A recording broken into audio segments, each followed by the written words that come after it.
Morning, Glory, America, Bonjour, Hi, Canada, February 23rd of the year 2021. I'm Hugh Hewitt, inside the ReliefFactor.com studio, Good and Lives. Cut number 4, the president is on the South Lawn behind the White House and with the White House behind him. Let's listen in for a minute 40. Let this not be a story of how far we fell, but of how far we climbed back up. We can do this. For in this year of profound loss, in just a few minutes, Jill and I, Kamala and Doug, will hold a moment of silence here in the White House, the people's house, your house.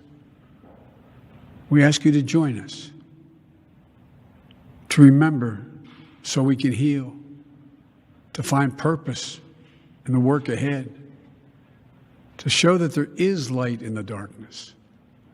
This nation will smile again. This nation will know sunny days again.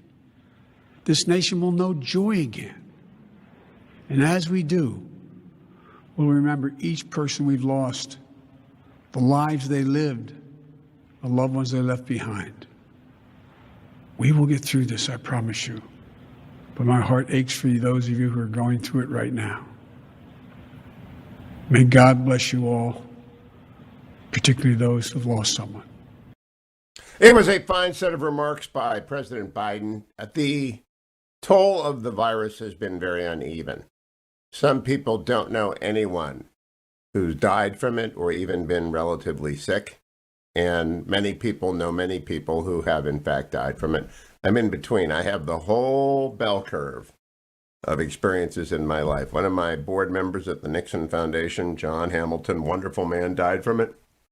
And then I've known people for whom it was a passing, just a couple of days off from work at like a mild flu, and people in between, some who are still struggling with it. The good news is 64 million Americans have received a vaccine.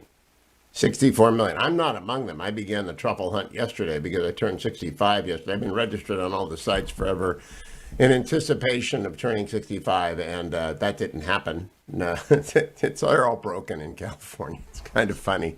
California is the home of Silicon Valley, and it's got maybe the worst delivery system in the United States. Honestly, it's broken up by county and by different provider, and nothing works, and it's because, after all, we're the home of tech. But that's fine. I'll get it eventually. Let me move on to the rundown of the other news. Facebook has folded. Facebook strikes a deal with Australia to restore news to its platform.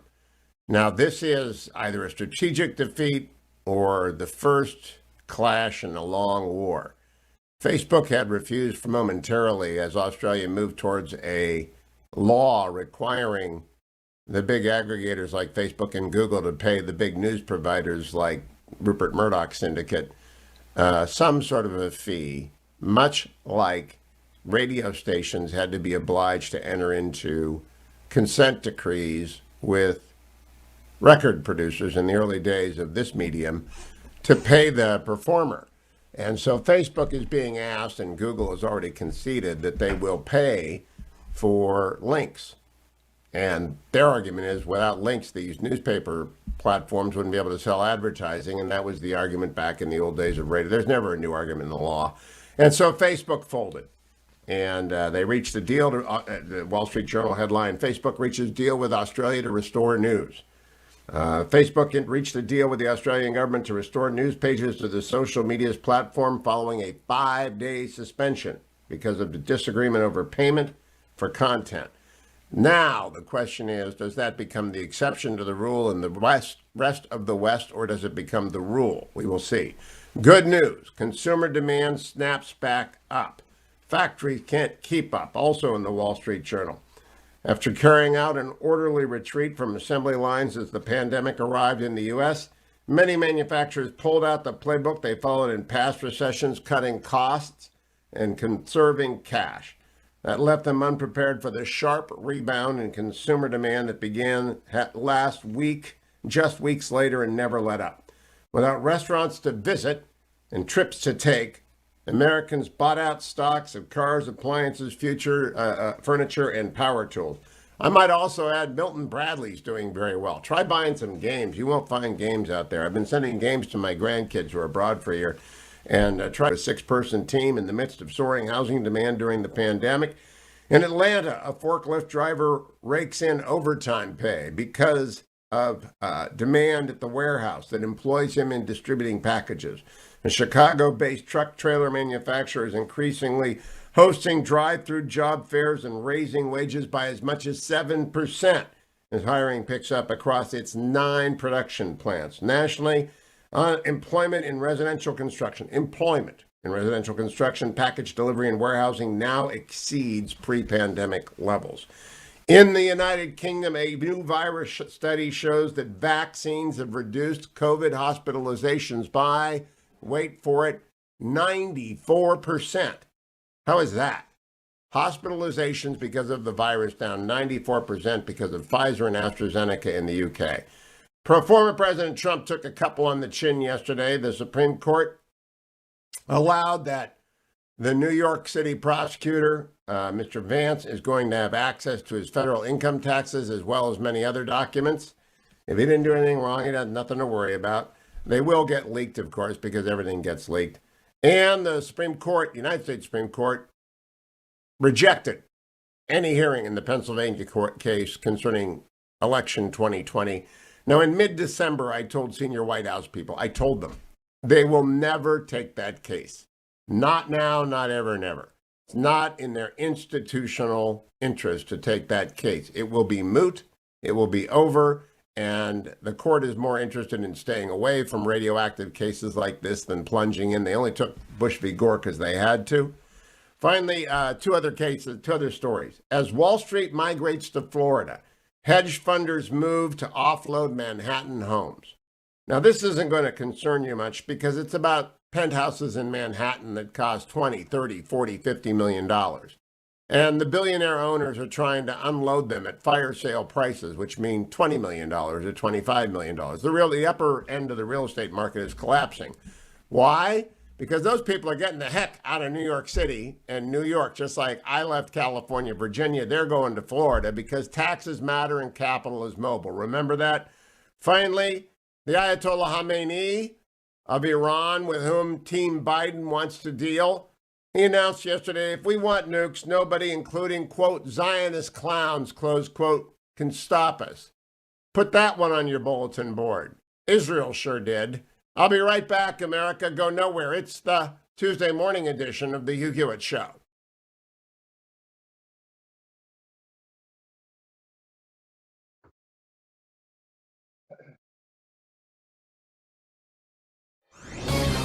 This is Hugh Hewitt for townhall.com. Republicans would do well to stop fighting among themselves. Henry John Temple, Lord Palmerston, was the Prime Minister of the United Kingdom during the American Civil War. He's celebrated for saying many memorable things about politics, including his remark about an up-and-coming politician nearly 50 years his junior, the conservative Robert Cecil. Beware of that young man, Palmerston said. He possesses one of the secrets of success. For instead of defending himself and his cause, he attacks the other side. The GOP ought to ponder that observation as it considers its course as the loyal opposition. For all the talk about splits within the respective parties, the sharpest, deepest divide remains between the two parties. The GOP ought to attack the other side, not themselves. While in the minority, Republicans should attack the points of difference, drawing distinctions with Democrats and not with each other. Unless, of course, they'd like to remain in the minority. I'm Hugh Hewitt. Considering a career in politics? Consider Pepperdine's Graduate School of Public Policy. Learn more at publicpolicy.pepperdine.edu.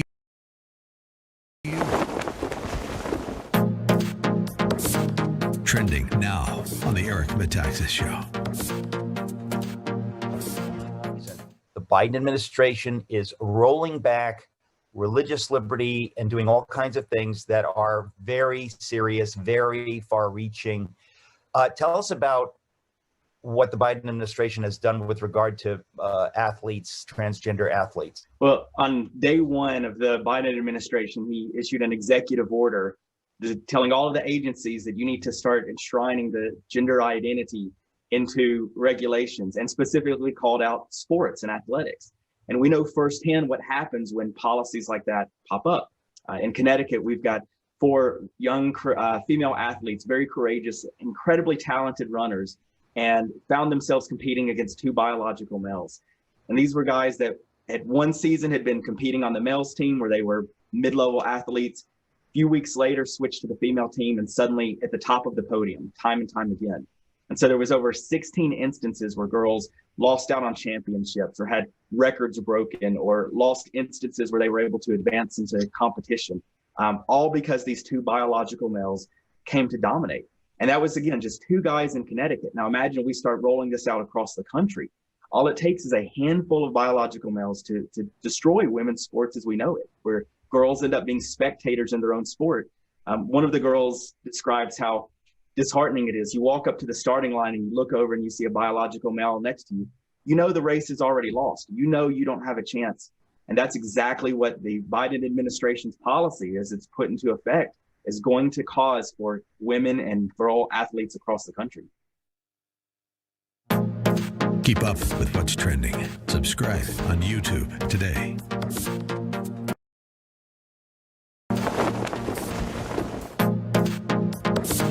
Trending now on The Larry Elder Show.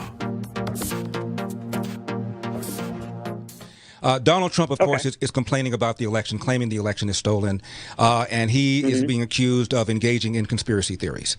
Is it whataboutism, Paul? I'm asking. I'm really asking. I'm not fighting with you. I'm asking. Is it whataboutism to bring up the fact that Hillary for 4 years has used the S word, stolen, and has for 4 years referred to Donald Trump as illegitimate, and people on CNN and MSNBC, the ones that are accusing Donald Trump of undermining the integrity of our elections by using the S word, stolen, when they don't say that about Hillary? Am I engaging in whataboutism, or am I talking about hypocrisy? No, you are 100% correct. You're using whataboutism and you're using hypocrisy. Okay. But that's not my point. Is it? That's kind of what I'm trying to say. Is it okay for Donald Trump to not accept the election, even if he thought it was stolen? He went through proper channels. He can continue to fight for it. I agree with you. What I'm saying is, it's great for me because I'm an independent voter. So if I have a person that's a Republican tell me, well, what the Democrats do are hypocritical, I agree. Both sides are hypocritical. That's kind of my point. Right. Fair enough, Paul. My reaction is this. When Hillary claimed that the election was stolen, she had zero basis to say this. She feels that the election was stolen in part because of the Russians. The intel community looked at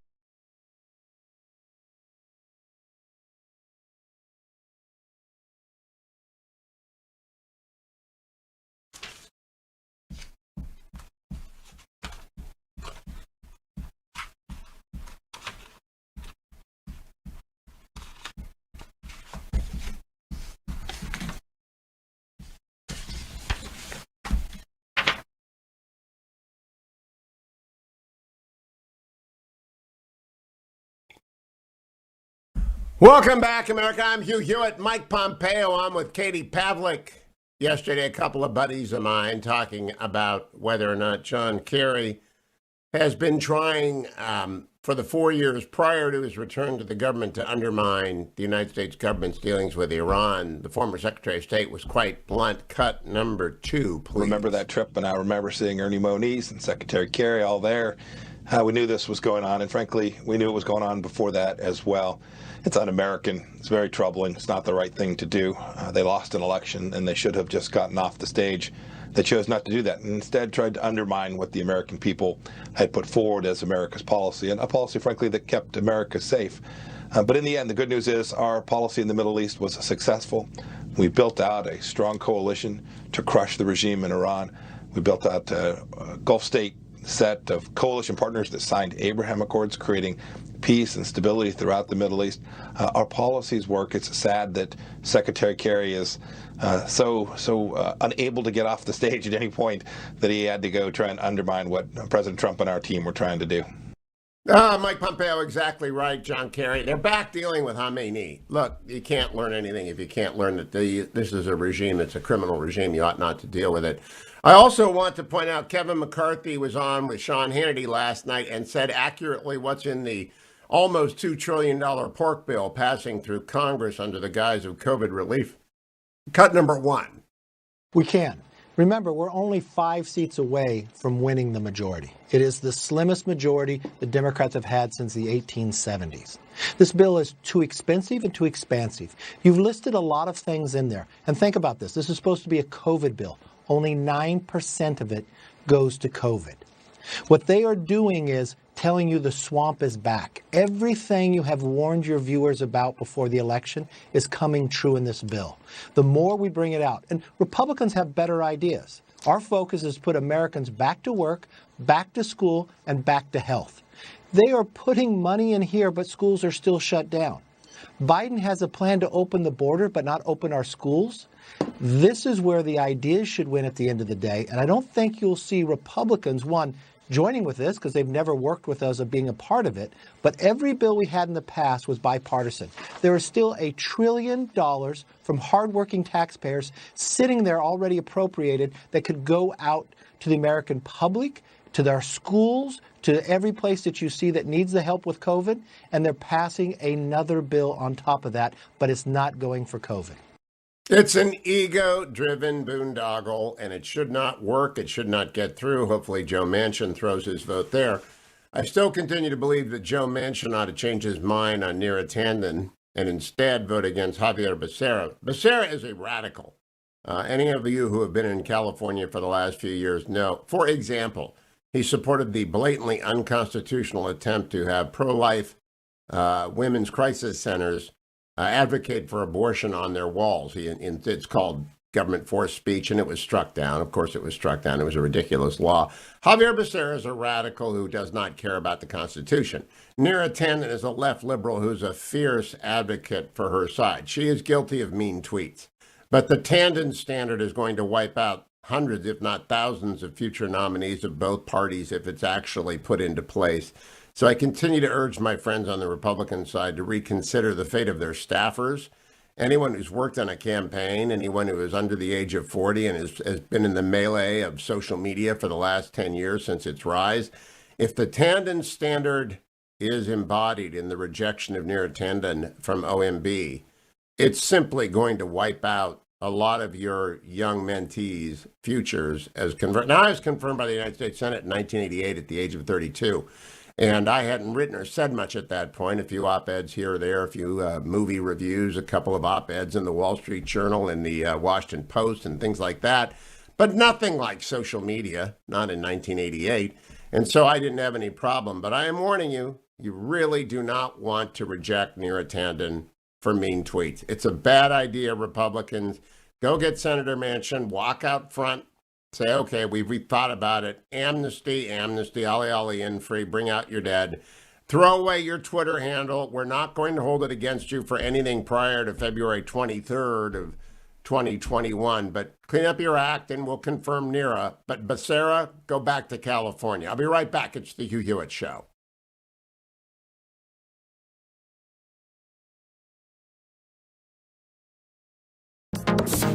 Trending now on the Dennis Prager Show. Why are they doing this? The left breeds chaos. These are people with profound boredom in their souls. Math as it is, music as it is, art as it is, literature as it is, history as it is boring. We're going to innovate, right? Hope and change. Why is the left addicted to change? 99% of their changes stink. They're harmful to human beings. So why do they? Because it gives them excitement. These are people who are almost always devoid of religion, or it's of minimal significance in their lives, and they fill that terrible hole with adrenaline. Do you know, I consider, I must say, I do indeed. So I consider the notion that I must repeat every day, the globe is getting warm to the extent of constituting an existential challenge to life. Not challenge, end, right?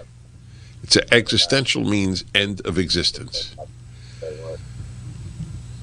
Texas, people are dying of frost. Correct? Staggering cold records are being set in much of the South in the United States of America, but we still have to live by the destructive mantra of the existential threat of warming. Keep up with what's trending. Subscribe on YouTube today. This is Hugh Hewitt for townhall.com. Republicans would do well to stop fighting among themselves. Henry John Temple, Lord Palmerston, was the Prime Minister of the United Kingdom during the American Civil War.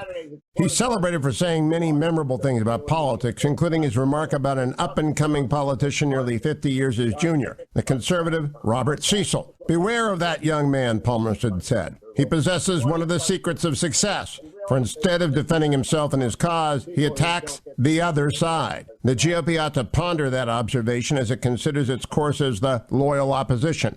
For all the talk about splits within the respective parties, the sharpest, deepest divide remains between the two parties. The GOP ought to attack the other side, not themselves. While in the minority, Republicans should attack the points of difference, drawing distinctions with Democrats and not with each other. Unless, of course, they'd like to remain in the minority. I'm Hugh Hewitt.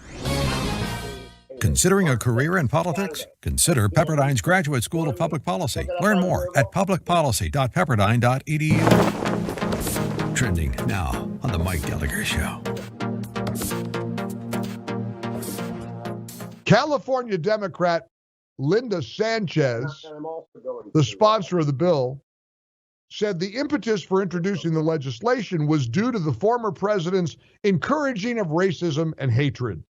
H.R. 484, it's called the No Glory for Hate Act. It would prohibit the use of federal funds for the commemoration of certain former presidents, namely those who have faced impeachment proceedings from the House on 2 separate occasions. They're so goofy, they don't come out and say it's the Trump shouldn't be buried in Arlington bill. They say certain former presidents who have been impeached twice. The bill would also restrict the use of government funding to create or display any symbol, monument, or statue commemorating a twice impeached president. And it would bar the naming or redesignation of any federal building or land after presidents in question. Who would that be? Wonder who they're referring to. Wonder which president they mean. Illinois Republican Representative Mary Miller wrote on Twitter yesterday, seems as though no matter where he is buried, he will be living forever in your minds. Nothing says unity like a bill targeting one person. Keep up with what's trending. Subscribe on YouTube today. Trending now on The Charlie Kirk Show.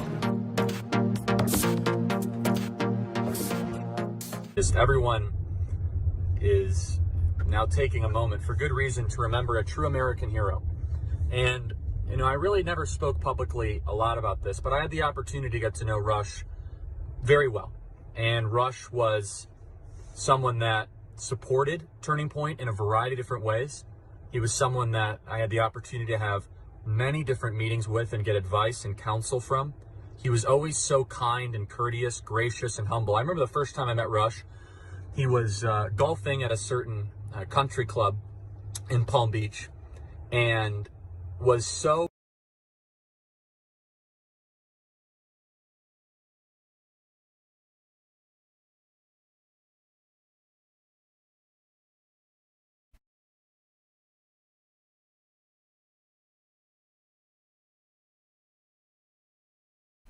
Welcome back, America. It's Hugh Hewitt. Got a great birthday present yesterday, which I'll tell you about in a moment. But first, I want to let you know about Ask Me Anything events. Salem has not been able to do what we normally do. We visit affiliates.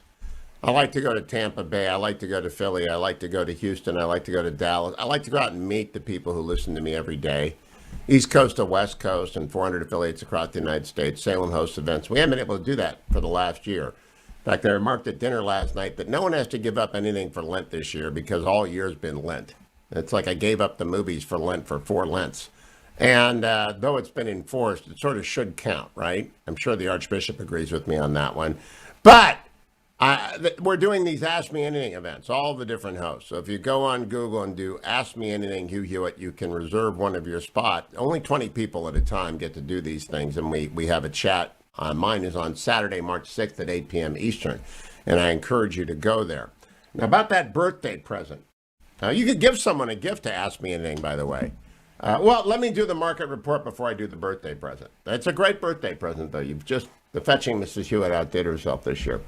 I want to bring this to you, brought to you by Birch Gold, wonderful sponsor. If you're buying some gold for your portfolio because you're afraid that $1.9 trillion is really too much money to spend on top of $4 trillion, and that the money bomb that is floating through our system is eventually going to bring and wreak havoc on interest rates, well, you might be right. The 10-year Treasury is up to 1.37, continues to rise, and yesterday bond rates rose and markets fell. Well, not all markets. The NASDAQ got hammered. It went down 341 points yesterday. The S&P was off 30. The Dow edged out 27 points. Overseas this morning, England is down 0.5% and Germany down 1.4%. Doesn't look good. Gold, however, remains at $1,806. If you want to put some gold in the safety deposit box, go to hughgold.com, and that will lead you to Birch Gold. Or you can text my name, Hugh, H-U-G-H, to 474747.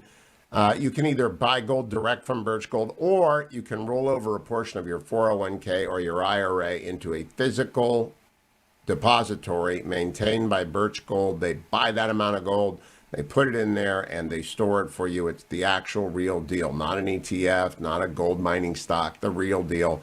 That's Birch Gold. And that's why you go to hughgold.com, or you text my name, Hugh, to 474747. Inflation. You know, I lived through inflation in the 80s. I know what it does. It destroys wealth.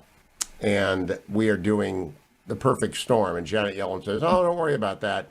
She's like Richard Dreyfuss in the Poseidon Adventure remake when he walks out on top of the Poseidon. He's going to jump off the rail because he broke up with his partner. And then he looks up and he sees a tidal wave, and then he decides, okay, maybe not. And then the movie begins. All right, birthday. Yesterday was my birthday. So I received a brand new key to my car. Now, I have a 2010 Lexus, and I've never lost a key to it. Never lost a key ever. And I've had 2 keys to it forever. But I had to buy a new key yesterday. And if you buy a new key, you know that a new key to an old Lexus is not cheap. $275, in fact. Tell you exactly what it costs, $275 to get a new key to an old Lexus. And I had to do that because the Lexus key was lost. Notice I'm not attributing guilt to anybody here. No guilt. No guilt at all. There was just no guilt. Fetching Mrs. Hewitt and I looked high and low for 3 days. The second key to the Lexus barely had any battery left, and being a man, this is my car. Her car, of course, is maintained in wonderful shape and is clean. My car is dirty and full of scraps of paper and old water bottles. And we looked in both cars. We looked on every surface and under every piece of furniture. And I know when I drove it last, so we knew it had to be in the house, right? We knew it had to be in the house because I drove it 2 days ago. I drove it 2 days ago. So it would be 3 days ago now. And could not find the key. Gave up after a day. So since the other key was on death's door when it came to a battery, I called up Mr. Lexus and I said, can I bring the car in and get, it's got like 85,000 miles on it, 86,700 miles. And it's an 11-year-old car, a 12-year-old car now. And that's how I just don't drive very much. And so they said, fine, bring it in. And I took it in, and sure enough, $275 for a key. Now, you know the next part of the story, right? As soon as I picked up the car with the new key and the new battery, batteries cost $5, new keys cost $275. On my birthday, as soon as I drove it home, the key was found. Now, the key was found in the purse of the fetching Mrs. Hewitt, to which she said immediately, well, you must have put it there. Now, men, if you've been married 1 year or 38, I ask you, have you ever put anything in your wife's purse? Anything at all? So then the story became, well, then Generalissimo came by the house with radio stuff. So Generalissimo was with me. His first reaction, by the way, absolute out-of-the-box reaction when he heard this is, that's good material for the show, because he's a producer. And so that didn't sit well with the fetching Mrs. Hewitt. So she cast him a baleful glare, and he retreated faster than the Italian army. And he actually came up with the excuse that the fetching Mrs. Hewitt has now attached herself to. Maybe you gave it to her to hold, and she put it in the purse. So that has now become the story. You must have given it to me to hold, which I think I would remember. And in any event, why would I do that? When does anyone in their right mind give their spouse a key to hold?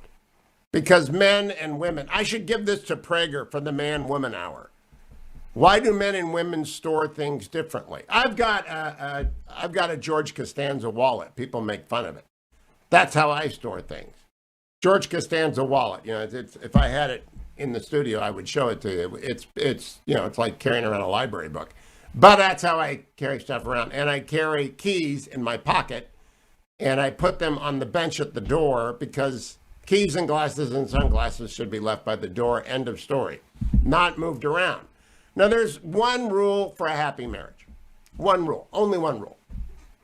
There might be two or three if you're a woman, but there's only one rule if you're a man. Don't touch my stuff. Right? Is this like the universal rule? Don't touch my stuff. My stuff is my pen, my glasses, my wallet, my keys, my sunscreen, my chapstick, my anything. Because in my mind, I've put it somewhere that the elevator eventually comes up. It might take it a while. The older you get, the more floors it has to come up. And then it eventually comes up with names and with locations and with everything. But you know what you never do? Never put something in your purse. Ever. So newlyweds out there, I'm just telling you. Young ladies, never touch your husband's stuff and never put it in your purse. Now, Dwayne, like I said, he retreated faster than the Italian army because he was sitting there. He asked me what I want for my birthday. I asked him to get rid of the shorts he was wearing because, honest to goodness, it looked like he looked like the worst version of an American tourist in Paris yesterday. He had been on his scooter and was riding around because it was hot in Southern California. And I'm here until I get the vaccine because all of my doctors for 40 years are here. And if anyone knows how to negotiate this labyrinthine system they put together.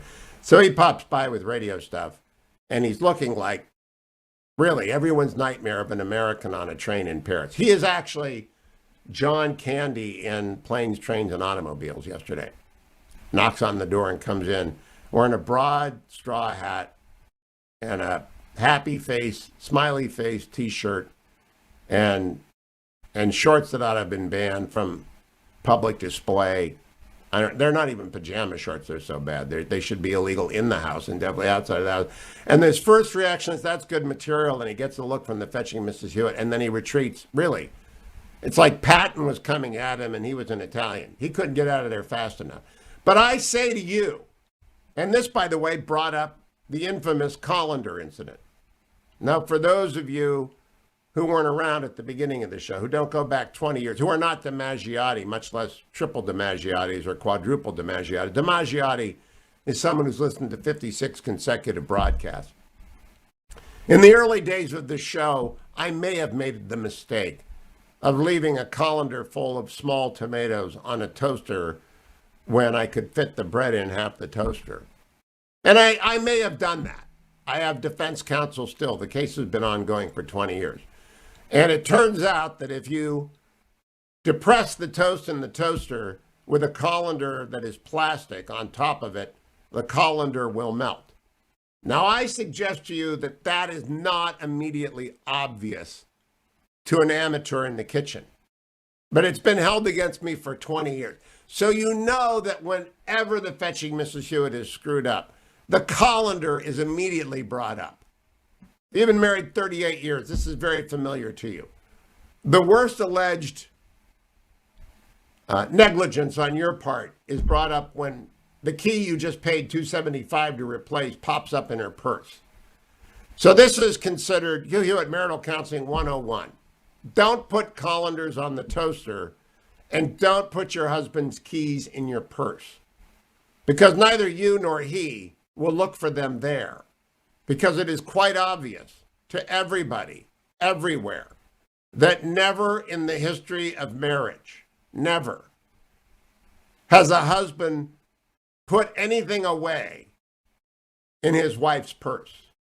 And if I'm wrong, you can call me up, 1-800-520-1234. I rest my case. I have a jury of millions of people right now. I won. You're all nodding. Yeah, but what was she thinking? And her fallback defense, you must have given it to me to hold. Dwayne suggested before he turned into the Italian army, well, you know, that's possible. If you say, hold this for me, honey, she might put in that. No.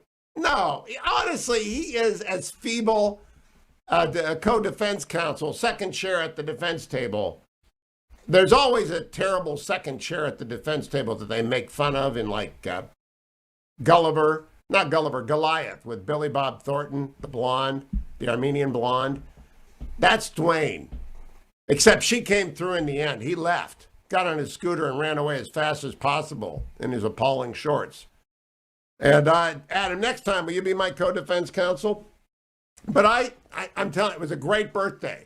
I have a $275 key for my birthday. What'd you get for yours? All right, so I'll never forget. I've got 3 keys now, by the way, because the other one works perfectly well, the one that was in the purse that we searched for high and low. Not that this has bothered me all day, and I've been planning this monologue for a while. But I mean, really, to surface the colander incident, that's like an admission against interest on her part. The colander only comes up when I've got her dead to rights. And it's very rare. We have a saying in the Hewitt household, perhaps you're right. When we each know the other person is wrong and it's fruitless to carry on, we say to the other, perhaps you're right, which really means you're so wrong it's not worth arguing. But that's okay, because when you say perhaps you're right, that's a formal declaration of a truce. It's like the movie, I should do ReliefFactor.com. ReliefFactor.com. I needed some yesterday after that incident. There it is. Icarian Curcumin, resveratrol omega. Take it every day for lost keys and everything else. Lukewarm coffee. Down the hatch, $19.95 gets you into the ReliefFactor.com world. Join the tens of thousands of people that can get rid of any ache and pain, including that which accompanies a $275 key that was not lost. ReliefFactor.com only costs $19.95. A much better birthday present.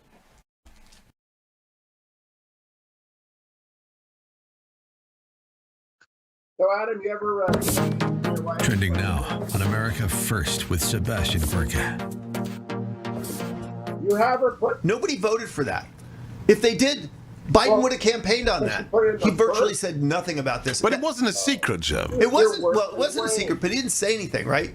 He didn't get people to vote against him. You know, it came up once in the third debate, and he got so hammered for it, he never mentioned it again. So they do not have a mandate to do something that not just 50, because we say, 50% are over here with Trump and 50% are over there with those guys.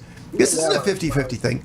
Most Americans don't want their communities to be less safe. Yeah. They don't want some people to have more advantages and benefits than actual American citizens have. And they don't want more COVID. And they don't want more COVID, and they don't want to bear the unbelievable costs of housing everybody from Latin America. I don't know who said it, but a wise man said you can have open borders and no welfare system. You can have a welfare system and closed borders, but you can't have open borders and a welfare state. We're talking to Jim Carafano of the Heritage Foundation. Follow him now, JJ Carafano. Keep up with what's trending. Subscribe on YouTube today. This is Hugh Hewitt for townhall.com. Republicans would do well to stop fighting among themselves. Henry John Temple, Lord Palmerston, was the Prime Minister of the United Kingdom during the American Civil War. He's celebrated for saying many memorable things about politics, including his remark about an up-and-coming politician nearly 50 years his junior, the conservative Robert Cecil. Beware of that young man, Palmerston said. He possesses one of the secrets of success, for instead of defending himself and his cause, he attacks the other side. The GOP ought to ponder that observation as it considers its course as the loyal opposition. For all the talk about splits within the respective parties, the sharpest, deepest divide remains between the two parties. The GOP ought to attack the other side, not themselves. While in the minority, Republicans should attack the points of difference, drawing distinctions with Democrats and not with each other. Unless, of course, they'd like to remain in the minority. I'm Hugh Hewitt. Considering a career in politics? Consider Pepperdine's Graduate School of Public Policy. Learn more at publicpolicy.pepperdine.edu. Trending now on the Eric Metaxas Show. Madness. Most people know this is madness. When you see a young man who suddenly decides that not only does he want to identify as a woman, he wants to compete against women, who have quadriceps half the size of his. He's going to be a better sprinter. He's going to be able to do all kinds of stuff because he says, now I'm a girl. Look, I don't think we're talking about wanting to persecute people. This is very complicated stuff, but my goodness, this is pretty basic stuff. Wasn't there just an MMA fighter or something that a guy who identifies as a woman and he crushed the woman's skull? I mean, I'm not making this up. I couldn't even believe it when I read it. Do you know about this case? I did, yeah, and I believe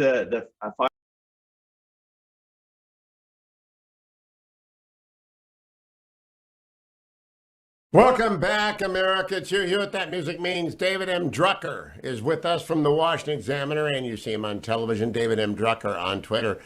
David, the Republicans have somehow managed to beat Neera Tanden and lose on Javier Becerra. I think that's crazy. Becerra is a constitutional menace. Neera Tanden does mean tweets. Any chance of either of those situations changing? I don't think so. I mean, it's possible that the White House could make an 11th hour appeal to change some minds. But, Democrats have a 50-vote majority with a tiebreaker. They can't afford to lose too many votes, and right now they're in trouble.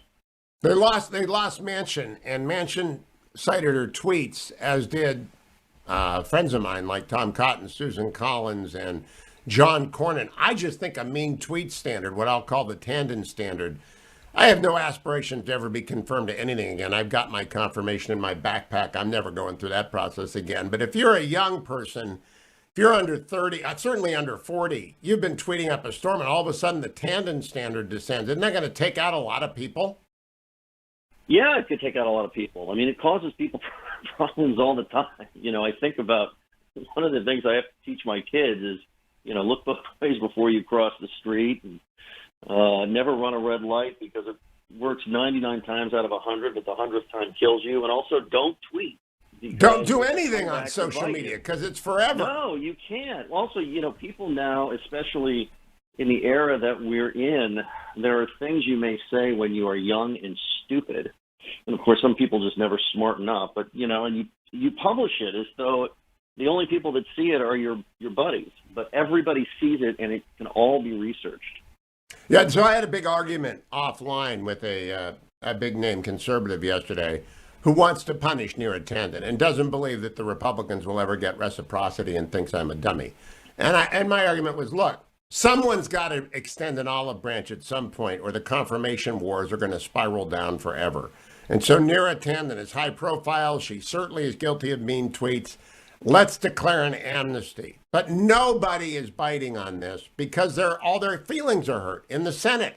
It's like they should have a snark-free zone in the Senate, David? Well, it is the Senate. Look, I think, there's a lot of, I don't think a lot of people are being very consistent. Look, Neera Tanden's tweets were mean and snarky and rude and unfair, but so were many of President Trump's tweets, and Republicans didn't have any issue with that. I think Democrats have complained about Trump. but near attendance tweets are supposed to be okay. Republicans have said President Trump's tweets are okay, but not near attendance. It may be ultimately that she committed the sin of tweeting at senators, and this was punishment they could exact. But I don't think anybody's hands are clean here. And I'm not trying to both sides of this. I think this goes on both sides, where political operatives are very sharp-elbowed and have used social media to say very untoward things. And this is a case where one of those people was brought before the Senate for confirmation. I doubt that near attendance tweets would cause her a problem with a lot of voters on the left. I don't think they have a problem with it, the same way a lot of voters on the right don't have a problem with President Trump's tweets. But, here we are. In the meantime, Javier Becerra, who is an ideologue among ideologues, and I really do believe he is not qualified to be the HHS secretary because of his flaunting of constitutional standards while attorney general, especially in the case having to do with crisis pregnancy centers. But there are many other instances. Joe Manchin ought to step up and say, I kind of favor the Constitution, so I'm not voting for you, General Becerra. He's going to get confirmed, isn't he? It looks like he's going to get confirmed. It seems like right now Joe Manchin has a problem with Deb Haaland for Interior Secretary. But, Becerra is the kind of nominee that in theory I thought might have trouble. But I think ultimately Democrats are going to hang together to confirm him.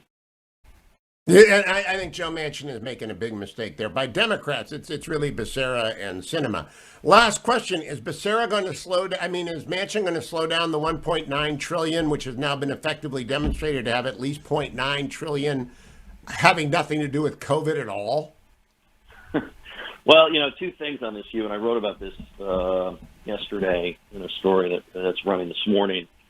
Republicans have a lot of gripes with this bill, and some of those gripes are rather legitimate. However, the public is largely in favor of the bill, and I think Republicans have hurt their ability to make an effective argument here because they haven't coalesced and offered a consensus alternative to say, I know you want COVID relief, but this is actual real COVID relief versus this, bloated wish list of a boondoggle.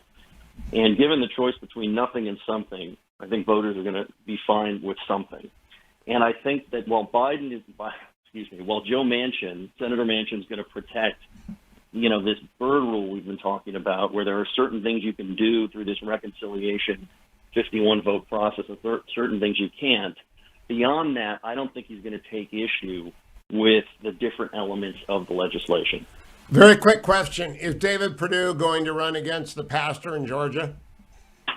I've been trying to figure this out.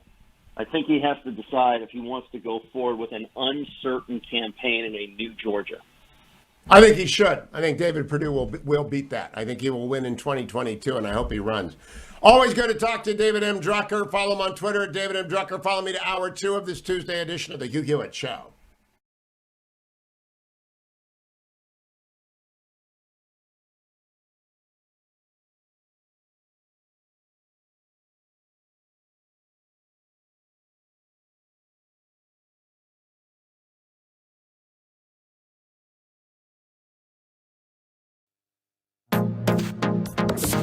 Trending now on The Larry Elder Show. Now, I want to talk about this high school football coach, Massachusetts. He's suing Dedham Public School District, fired for privately disagreeing with the school's social justice curriculum being taught to his children. Now, because they're doing online training, kids are at home, and this football coach is hearing what they're learning in world history. Kind of thought that they were going to learn something about, world history. Instead, one assignment asked 12 and 13-year-olds to identify risk factors and mitigation factors when walking down the street with a person of a different skin color. White students were told to be fearful when they saw a black student with, quote, aggressive body language or in the, quote, wrong neighborhood, close quote.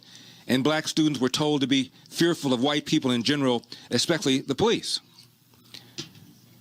And he and his wife noticed that the 7th grade teacher had a cartoon character of herself with a Black Lives Matter t-shirt on.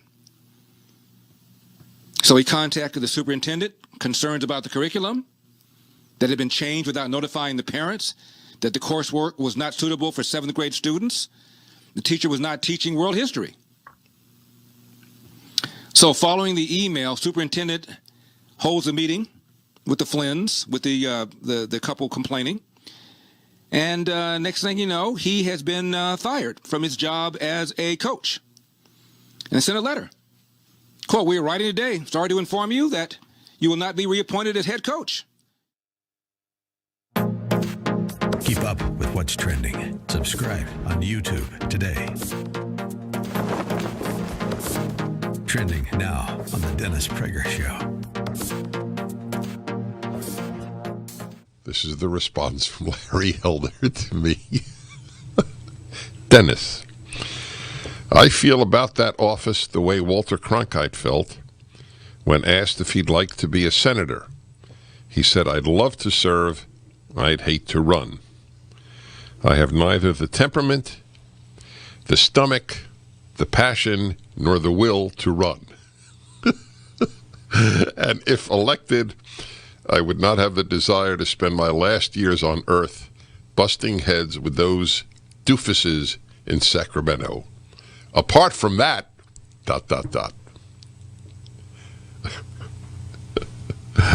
So I sent it to the pastor, and he writes back, "Thank you for the response, and I must say, I agree with him." That's after urging him to run.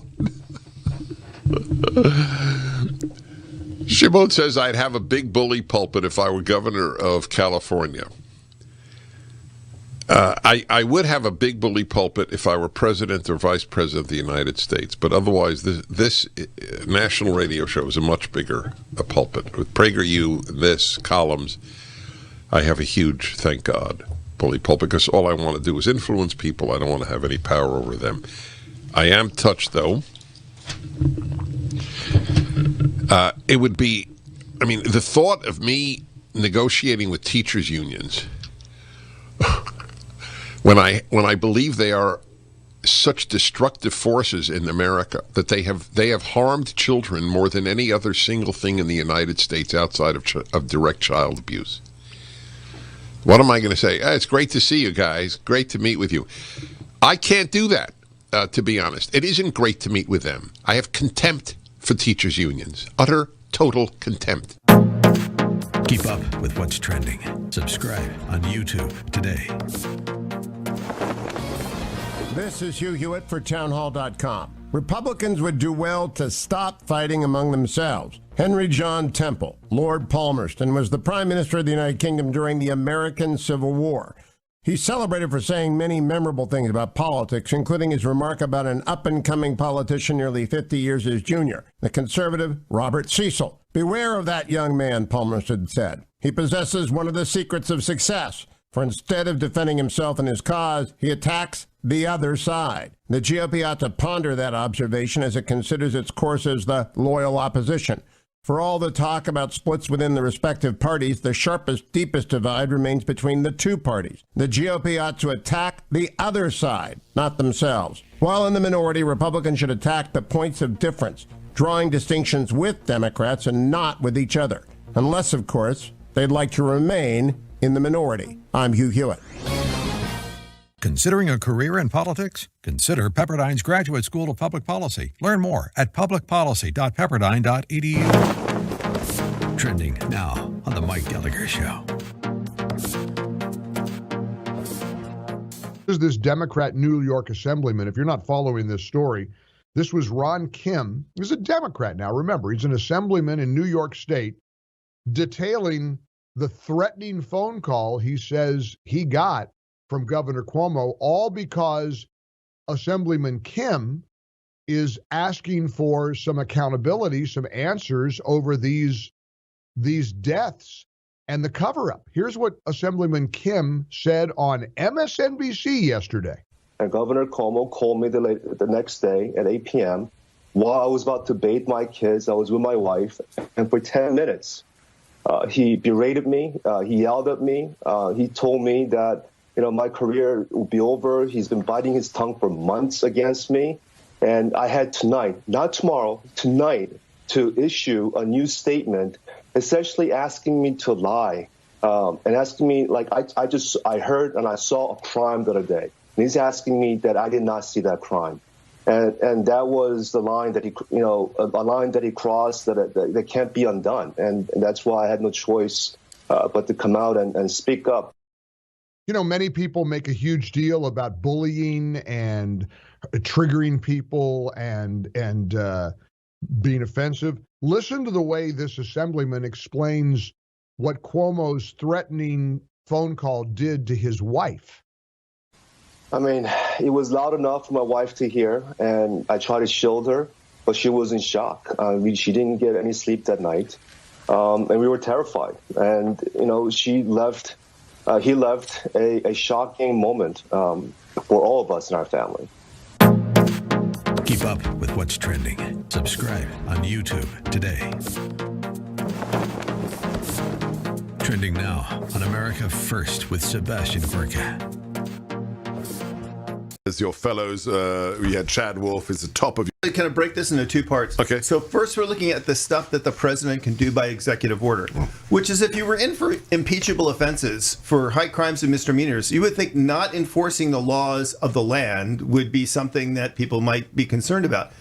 Literally, the president has deactivated ICE. This is the Immigrations and Customs Enforcement, the guys who are responsible for detaining and deporting people who are in the country illegally. Right. He's basically told them they're still there, but they can't do their job. Really do. They have to actually have permission to arrest someone. If you let's do a thing. Seb Gorka, I'm going to take him down to Dulles Airport and have him walk through the airport and try to get on a plane without a mask. I will bet you that the odds of him getting arrested are way higher than if you're an illegal in this country who is a criminal alien with a felony warrant out for your arrest. The odds are that Seb Gorka will get a ticket and get arrested faster. Keep up with what's trending. Subscribe on YouTube today.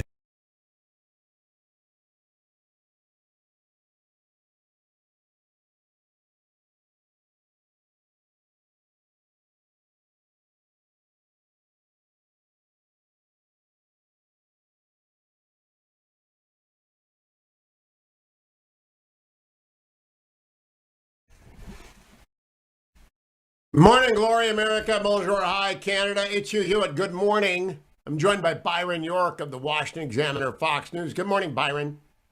Good morning, Hugh. Before we plunge into the hearings today on the breach of the Capitol on January 6th, I would like to ask you about Neera Tanden and Javier Becerra.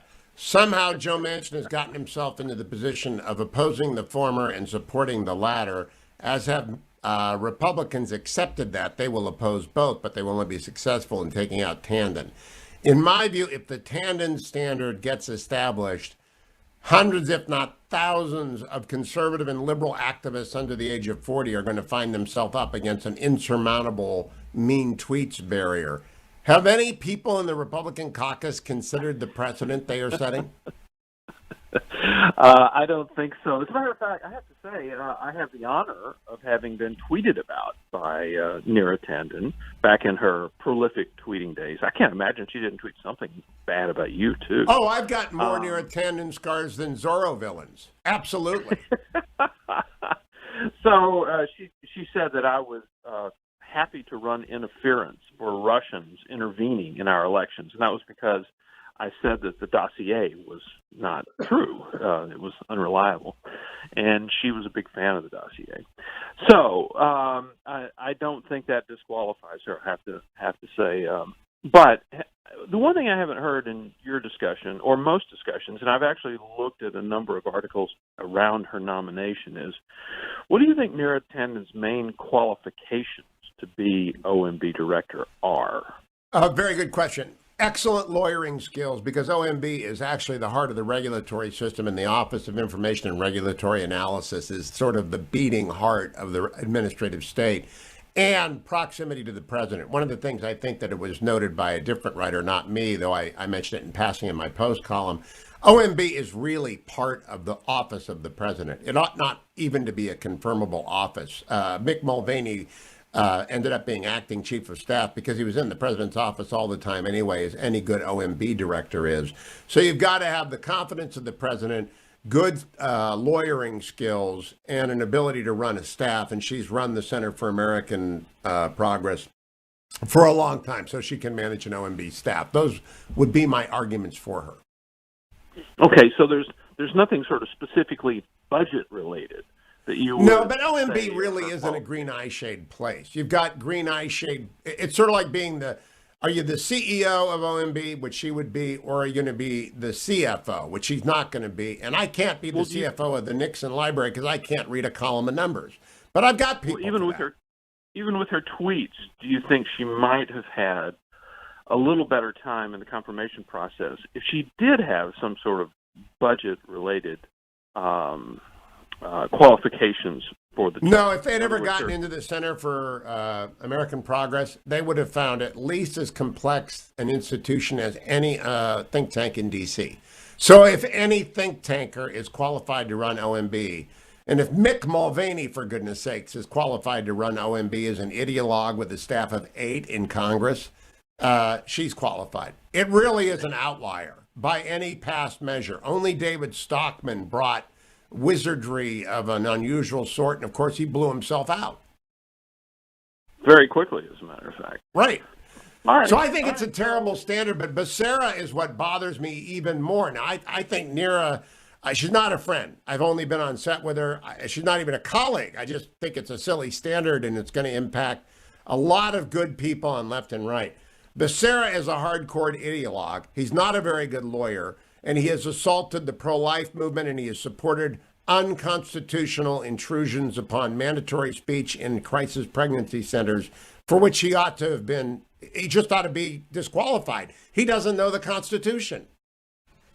Well, one possibility is to vote against Neera Tanden and Javier Becerra.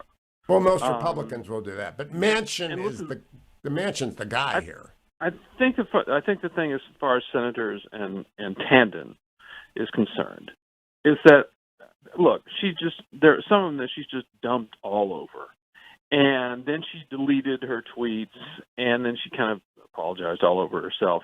And then, I mean, these senators are not used to that. They're, the atmosphere in the United States Senate is not like that. You put your finger on it, Byron. They want a separate standard for themselves. They want to be untweetable. He said terrible things about me, so you cannot be confirmed. So, I mean, I really think that's basically what it is. It is what it is. And so rub some dirt on it. Honest to goodness, get up and get on the game. These are grown-ups. And if the rest of us are going to live in this world, and this world in which you and I both live, in the defense of freedom in the Constitution, is not made, politics ain't beanbag, as Mr. Dooley said. Also, she has no constitutional base of power. So when the President of the United States tweeted things about them, they had to tolerate more because he was the President of the United States. She is, in essence, a supplicant. She's a nominee for a job that depends on their vote. So now they can kind of make their feelings known about this. So, I mean, but last question on this, Byron. You know how Mitch McConnell warned Harry Reid on lowering the filibuster on judges? Yeah. I'm just putting out a warning. If you erect the Tanden standard, it will be remembered as any mean tweets, not a particular volume. Any mean tweets about any senator disqualifies you from advise and consent. Now, I've been through that process. I'm already the Honorable Hugh Hewitt. I ain't never going through it again. My ambition in life is to be Consul General to Bermuda, not an advise and consent position. And so I don't really care. But I'm thinking about a lot of people in our line of work who may want to go into the government someday, and they're not going to make it over the Tanden barrier. All right, here's my prediction. You are assuming that it would be enacted in some sort of nonpartisan way. I believe it will be enacted in a hypocritical way, that when senators who oppose a particular nominee have the votes to do so, they'll cite the Tanden standard. And when they don't, it won't matter. So, listen, it's always the number of votes you have. If you've got a 3-vote margin, it won't matter. Rick Grinnell got through despite mean tweets, at least the equal of near attendance. Now, tell me about these hearings today. Do you expect to find out anything about whether and why the Capitol was breached? Yeah, I do. First of all, it's everybody.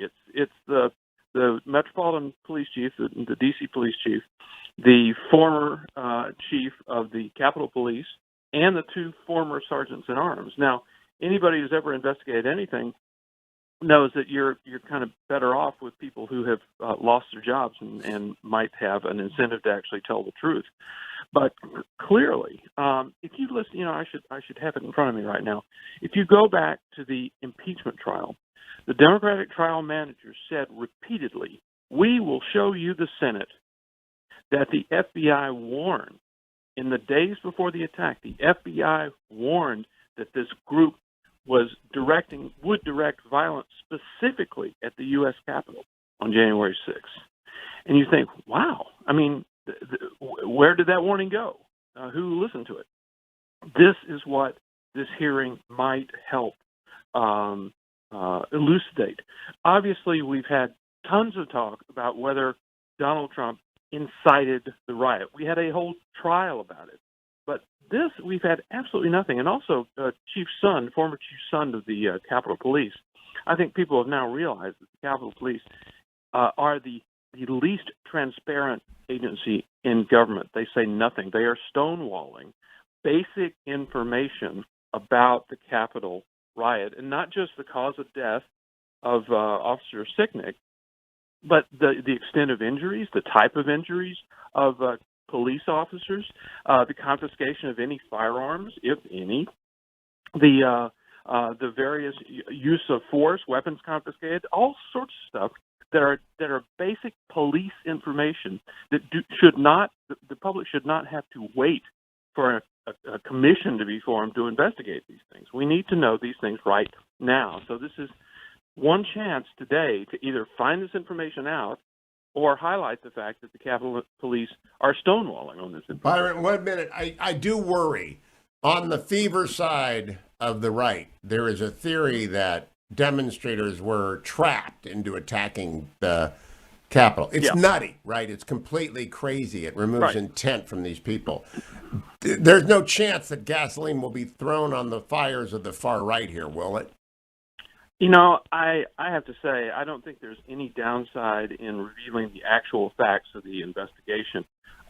If you follow Chris Hayes' tweet, the MSNBC host, I mean, he's been tweeting to the effect that we need to know basic facts about this. So there will be crazy people who do crazy things with stuff, but we need to find out what happened. A timeline and the negligence. In a court case, we would be looking at the negligence of whoever got that warning, just as we did after 9/11. Why didn't the warnings about the 19 terrorists get through? It was because of the so-called wall that was then taken down. We will find out. Byron York, always a pleasure. Follow him on Twitter at Byron York. Follow me to the next segment on the Hugh Hewitt Show.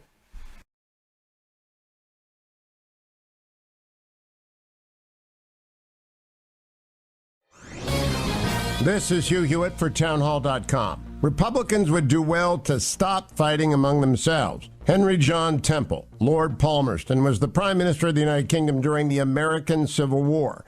He's celebrated for saying many memorable things about politics, including his remark about an up-and-coming politician nearly 50 years his junior, the conservative Robert Cecil. "Beware of that young man," Palmerston said. "He possesses one of the secrets of success, for instead of defending himself and his cause, he attacks the other side." The GOP ought to ponder that observation as it considers its course as the loyal opposition.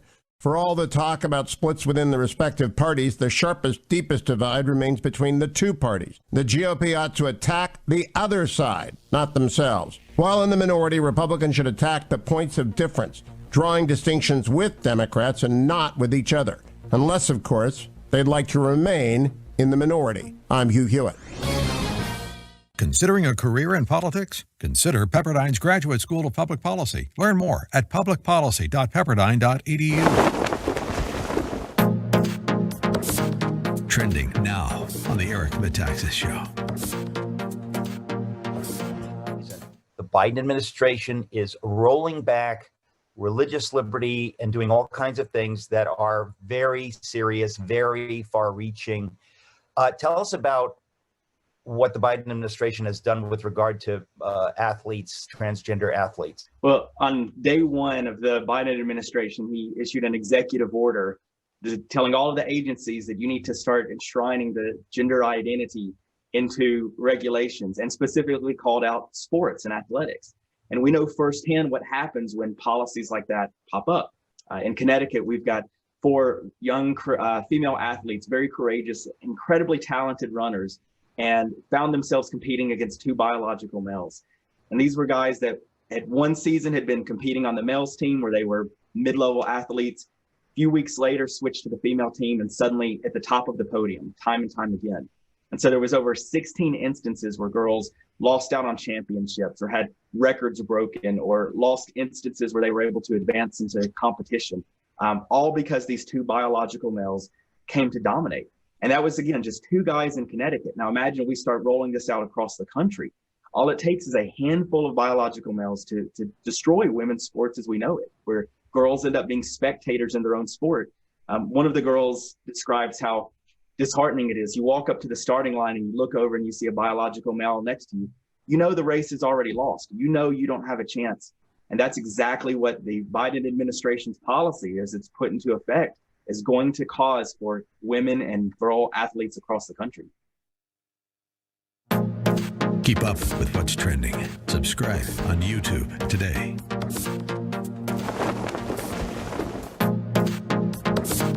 Trending now on The Larry Elder Show. Donald Trump, of course, is complaining about the election, claiming the election is stolen, and he is being accused of engaging in conspiracy theories. Is it whataboutism, Paul? I'm asking. I'm really asking. I'm not fighting with you. I'm asking. Is it whataboutism to bring up the fact that Hillary for 4 years has used the S word, stolen, and has for 4 years referred to Donald Trump as illegitimate, and people on CNN and MSNBC, the ones that are accusing Donald Trump of undermining the integrity of our elections by using the S word, stolen, when they don't say that about Hillary? Am I engaging in whataboutism, or am I talking about hypocrisy? No, you are 100% correct. You're talking about, you're using whataboutism and you're using hypocrisy. Okay. But that's not my point. Is it? That's kind of what I'm trying to say. Is it okay for Donald Trump to not accept the election, even if he thought it was stolen? He went through proper channels. He can continue to fight for it. I agree with you. What I'm saying is, it's great for me because I'm an independent voter. So if I have a person that's a Republican tell me, well, what the Democrats do are hypocritical, I agree. Both sides are hypocritical. That's kind of my point. Right. Again, fair enough, Paul. My reaction is this. When Hillary claimed that the election was stolen, she had zero basis to say this. She feels that the election was stolen.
Welcome back, America. Little Bob to bring you in. Senator Tom Cotton, who wasn't born when Bob wrote this song, mixed it up yesterday with would-be Attorney General Garland. Merrick Garland, Judge Garland will be confirmed, but Senator Cotton made a very important point. He asked him about racial equity. And the term is being used by people who are not sure what it means. Equity suggests, everyone should get the same amount. The problem with that, not everybody's starting out from the same place. Vice President Kamala Harris said on Twitter 2 days before the election, according to the National Review Online. And during A.G. Garland, or Judge Garland's nomination of BAG on Monday, the prospective Attorney General told Cotton that he thinks discrimination is morally wrong. Absolutely. And Senator Cotton responded, "Are you aware that President Biden has signed an executive order stating that his administration will affirmatively advance racial equity? Not racial equality, but racial equity." And Mr. Garland, Judge Garland, said yes. And I read the opening of the executive order, which defines equity as the fair and impartial treatment of every person without regard to their status, and including individuals who are in an underserved community where they were not accorded that before. Just to be clear then, Cotton added, it sounds like racial equity means treating people differently based on their race. Is that correct? And the would-be Attorney General, actually it was the Housing and Urban Development Secretary at this point, said, not based on race, based on economic. It could be based on the history of discrimination that has existed for a long time. What they're talking about is very important. The Constitution is colorblind. You may not treat people of different races differently unless there was passed de jure segregation. Intentional segregation on the basis of race or gender is the only way by which a door is open to a federal court to impose racially specific remedies. They can't just take a look at the result and say Latinos haven't done as well in being admitted to colleges than, say, African Americans who might be overrepresented, and therefore we're going to lower African Americans and increase Latinos. You can't lower the number of Asians to increase the number of blacks because of racial balancing. That's all unconstitutional, and it's going to stay all unconstitutional. That's what Cotton was discussing with Garland yesterday. They fenced, but nothing was decided. We will wait to see. If it goes up to the Supreme Court, this Supreme Court, thanks to the 3 appointees of President Trump, will stand by a colorblind Constitution, thank goodness. Let me check markets, brought to you by AndrewandTodd.com. Andrew Del Rey and Todd Avakian are AndrewandTodd.com. They are with Sierra Pacific Mortgage. They are great sponsors of my show. Call them at 888-888-1172. Don't get left behind. The 10-year bond tweaked up again yesterday. It's now at 1.37. Remember, 6 months ago it was at 0.6. A year and a half ago it was at 2.5. So there are still great interest rates out there. 1.37 is not the interest rate you'll receive on a 30-year loan, but it's the interest rate on which all interest rates are based. They're edging up. Don't wait. Get pre-qualified. Get out there and buy your house or your townhouse or do your refinancing. AndrewandTodd.com, 888-888-1172. The Dow was up 27 yesterday. The NASDAQ, though, sold off 341 points. Going to be an interesting day on the market. But get to AndrewandTodd.com. Come right back to the Hugh Hewitt Show.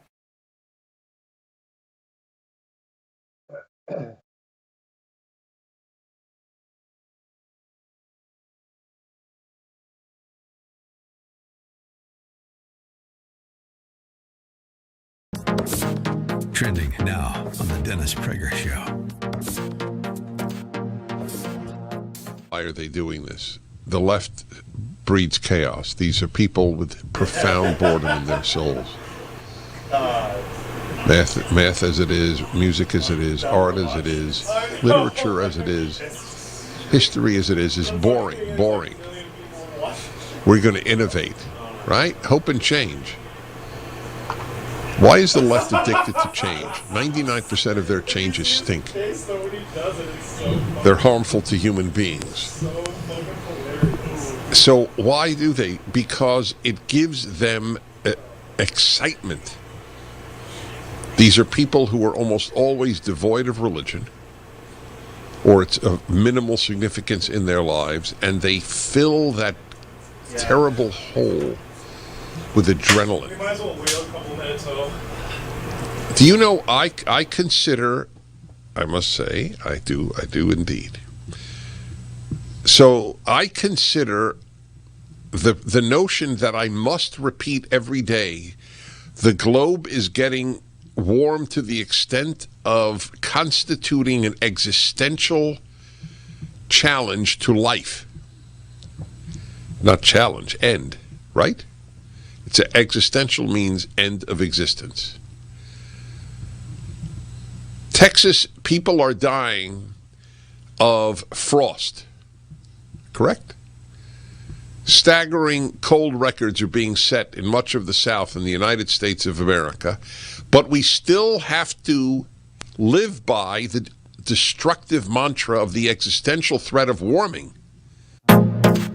Keep up with what's trending. Subscribe on YouTube today.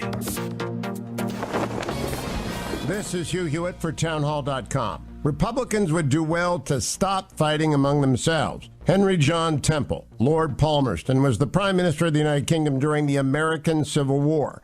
He's celebrated for saying many memorable things about politics, including his remark about an up-and-coming politician nearly 50 years his junior, the conservative Robert Cecil. "Beware of that young man," Palmerston said. "He possesses one of the secrets of success. For instead of defending himself and his cause, he attacks the other side." The GOP ought to ponder that observation as it considers its course as the loyal opposition. For all the talk about splits within the respective parties, the sharpest, deepest divide remains between the two parties. The GOP ought to attack the other side, not themselves. While in the minority, Republicans should attack the points of difference, drawing distinctions with Democrats and not with each other. Unless, of course, they'd like to remain in the minority. I'm Hugh Hewitt. Considering a career in politics? Consider Pepperdine's Graduate School of Public Policy. Learn more at publicpolicy.pepperdine.edu. Trending now on The Mike Gallagher Show. California Democrat Linda Sanchez, the sponsor of the bill, said the impetus for introducing the legislation was due to the former president's encouraging of racism and hatred. H.R. 484, it's called the No Glory for Hate Act. It would prohibit the use of federal funds for the commemoration of certain former presidents, namely those who have faced impeachment proceedings from the House on two separate occasions. They're so goofy, they don't come out and say it's the Trump shouldn't be buried in Arlington bill. They say certain former presidents who have been impeached twice. The bill would also restrict the use of government funding to create or display any symbol, monument, or statue commemorating a twice impeached president. And it would bar the naming or redesignation of any federal building or land after presidents in question. Who would that be? Wonder who they're referring to. Wonder which president they mean. Illinois Republican Representative Mary Miller wrote on Twitter yesterday, "Seems as though no matter where he is buried, he will be living forever in your minds. Nothing says unity like a bill targeting one person." Keep up with what's trending. Subscribe on YouTube today. Trending now on The Charlie Kirk Show. Just everyone is now taking a moment for good reason to remember a true American hero.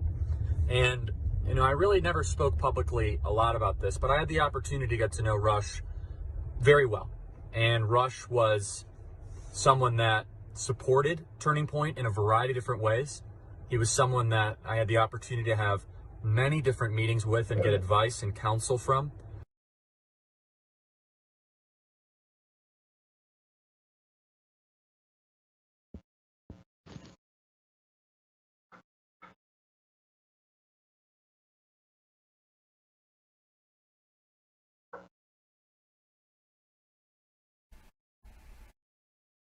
Welcome back, America. That music means Admiral James Stavridis joins me. He is, of course, United States Navy retired, former Allied Supreme Commander of NATO, former head of Southern Command. Good morning, Admiral. How are you? Doing well, Hugh. How are you? I'm great. I want to go far afield from our national security discussion today to more of a wider lens.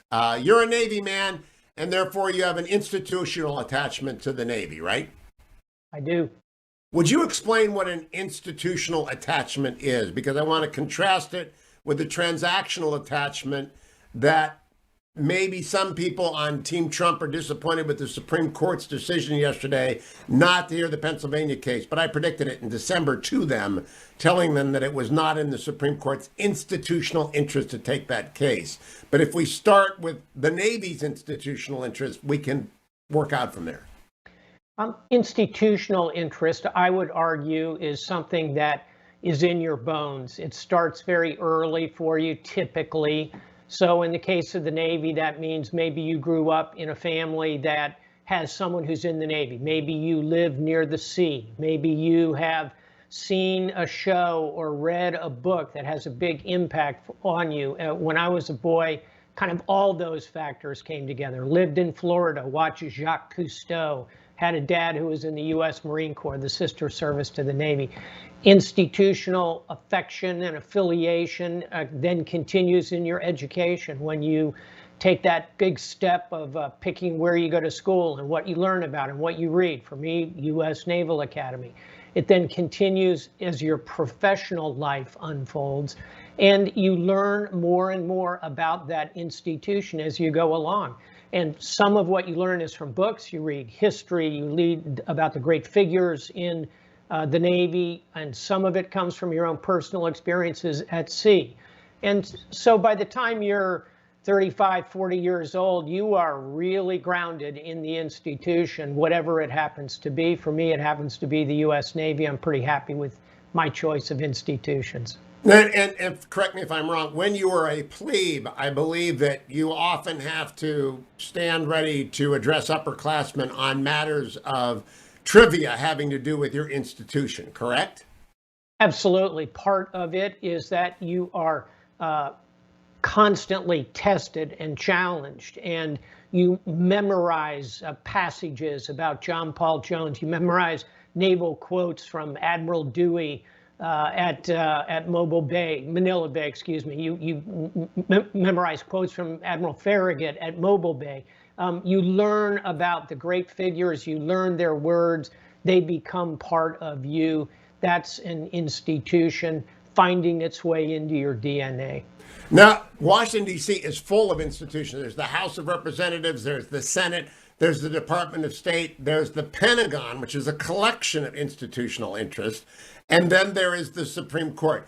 Do you want to reflect a little bit? You've moved around in this water for a long time. How different institutional interests will collide either within the Pentagon or within the Beltway? Sure. The most obvious example inside the Pentagon is going to be the competition between the services for budget, for money, for resources. So we're at a period right now where the U.S. Army has rightfully received a great deal of resources because our forever wars in Afghanistan and Iraq were largely land-centric.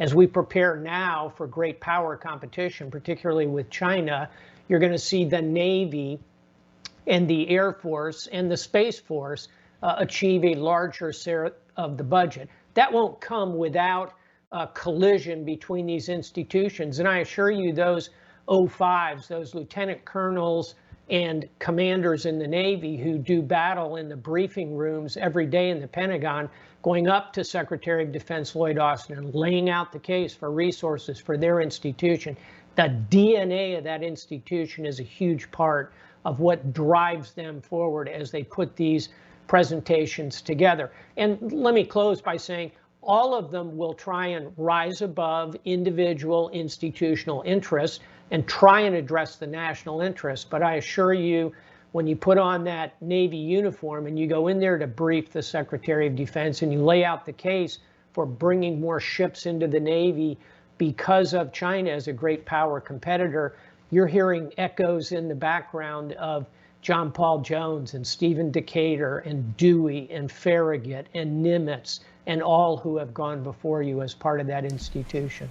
Now, eventually you do get to a level in the executive branch, where the institution is actually Article 2. So General Austin, though he might be an Army guy, is now wearing the DOD and the executive branch institution, and they run into the Supreme Court, which is a long way of my getting to why did the Supreme Court not hear the case yesterday having to do with the Pennsylvania election. And I predicted it because, and I told senior people in the White House, it's not in their institutional interest to get involved. Meaning, they didn't want to do Bush v. Gore 20 years ago. They wanted nothing. They punted once. It only came back to them because these institutions don't want to go on car crashes, right? They don't. The Navy doesn't walk into budget fights between the Army and the Air Force. There's no upside for them, right?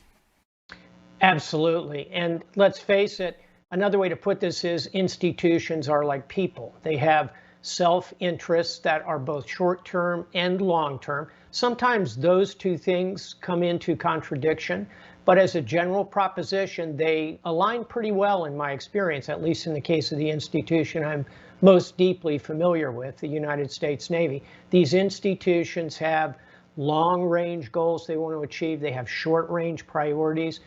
They're going to use their ethos and their history. They're going to put themselves in a national context as they try and describe what it is they want to bring to the table. And by the way, all of them, Army, Navy, Supreme Court, the Congress, all of them are going to do their very best to put it in a national context and say that what is best for the Navy is best for the long-range interest of the Navy. Probably that's where the Supreme Court has landed in so many ways. And the final iteration of this conversation, yesterday Facebook folded in Australia. Australia wanted to pass a law that would charge Facebook for using links to Australian media. Facebook originally withdrew from Australia. Yesterday folded up. Said, okay, we'll do a deal. The Facebook is only 20 years old. It doesn't have any institutional memory. Legacy media is 150 years old. They've been fighting for, and they've got ties with Australian legislators that go back, 100 years. They've been various press barons. Do you think high tech has any idea how to navigate the institutional interests of various bureaucracies, interest groups, and executive branch agencies in all of these countries around the world? I do not. And you put your finger on why that is. These are brand new institutions. Someday a sociologist will study this phenomena in some depth.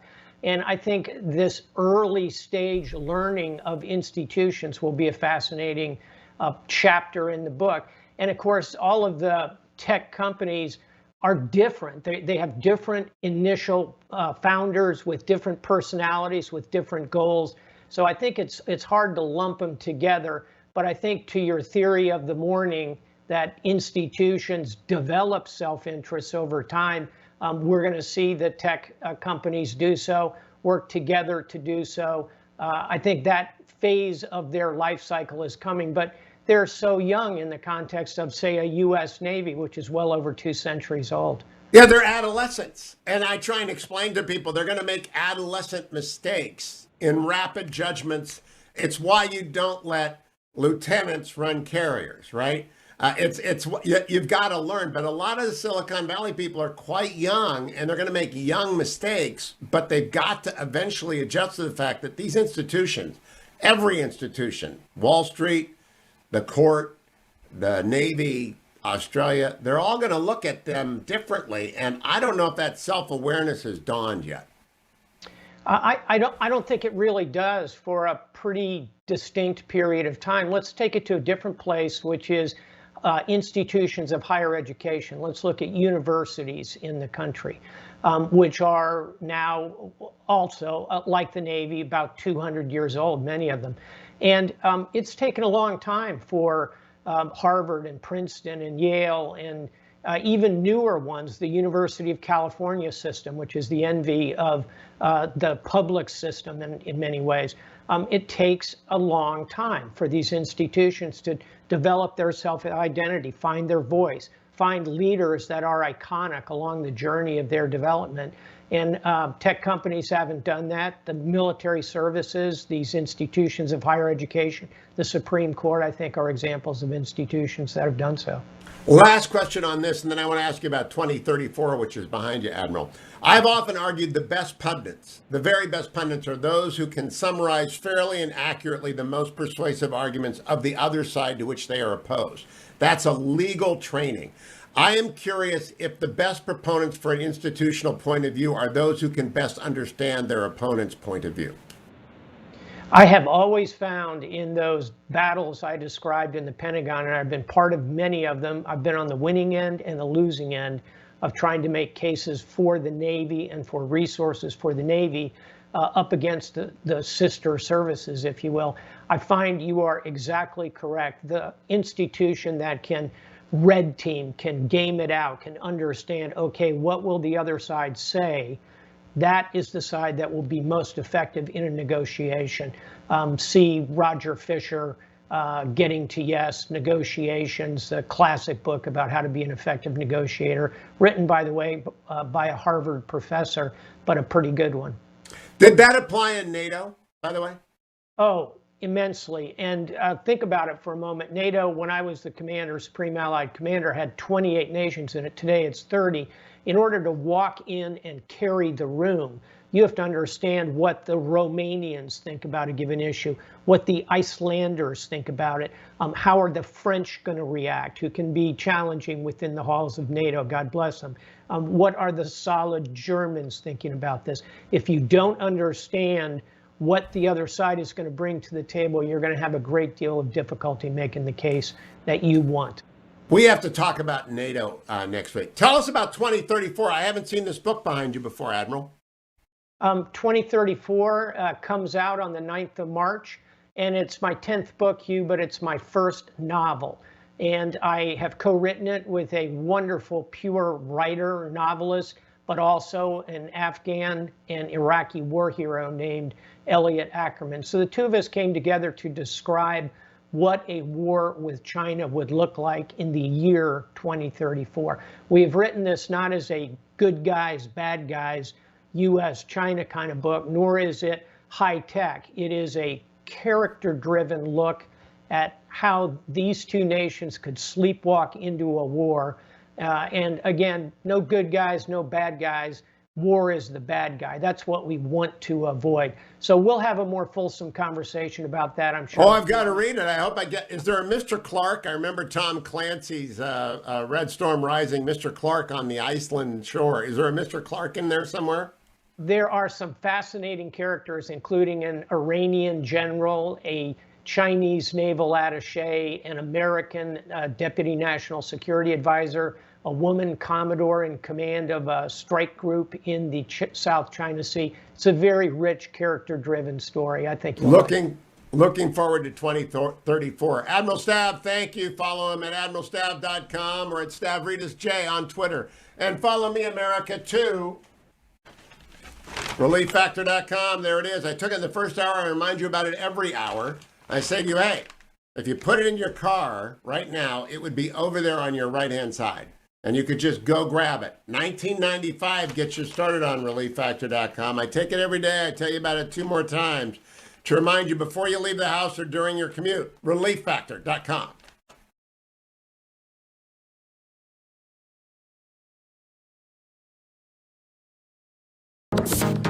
Trending now on America First with Sebastian Gorka. Nobody voted for that. If they did, Biden would have campaigned on that. He virtually said nothing about this. But it wasn't a secret, Jim. It wasn't a secret, but he didn't say anything, right? He didn't give people to vote against him. You know, it came up once in the third debate, and he got so hammered for it, he never mentioned it again. So they do not have a mandate to do something that not just 50, because we say, oh, well, 50% are over here with Trump and 50% are over there with those guys. This isn't a 50-50 thing. Most Americans don't want their communities to be less safe. Yeah. They don't want some people to have more advantages and benefits than actual American citizens have. And they don't want more COVID. And they don't want more COVID, and they don't want to bear the unbelievable costs of housing everybody from Latin America. I don't know who said it, but a wise man said you can have open borders and no welfare system. You can have a welfare system and closed borders, but you can't have open borders and a welfare state. We're talking to Jim Carafano of the Heritage Foundation. Follow him now, JJ Carafano. Keep up with what's trending. Subscribe on YouTube today. This is Hugh Hewitt for townhall.com. Republicans would do well to stop fighting among themselves. Henry John Temple, Lord Palmerston, was the Prime Minister of the United Kingdom during the American Civil War. He's celebrated for saying many memorable things about politics, including his remark about an up-and-coming politician nearly 50 years his junior, the conservative Robert Cecil. Beware of that young man, Palmerston said. He possesses one of the secrets of success, for instead of defending himself and his cause, he attacks the other side. The GOP ought to ponder that observation as it considers its course as the loyal opposition. For all the talk about splits within the respective parties, the sharpest, deepest divide remains between the two parties. The GOP ought to attack the other side, not themselves. While in the minority, Republicans should attack the points of difference, drawing distinctions with Democrats and not with each other. Unless, of course, they'd like to remain in the minority. I'm Hugh Hewitt. Considering a career in politics? Consider Pepperdine's Graduate School of Public Policy. Learn more at publicpolicy.pepperdine.edu. Trending now on the Eric Metaxas Show. Madness. Most people know this is madness. When you see a young man who suddenly decides that not only does he want to identify as a woman, he wants to compete against women, who have quadriceps half the size of his. He's going to be a better sprinter. He's going to be able to do all kinds of stuff because he says, now I'm a girl.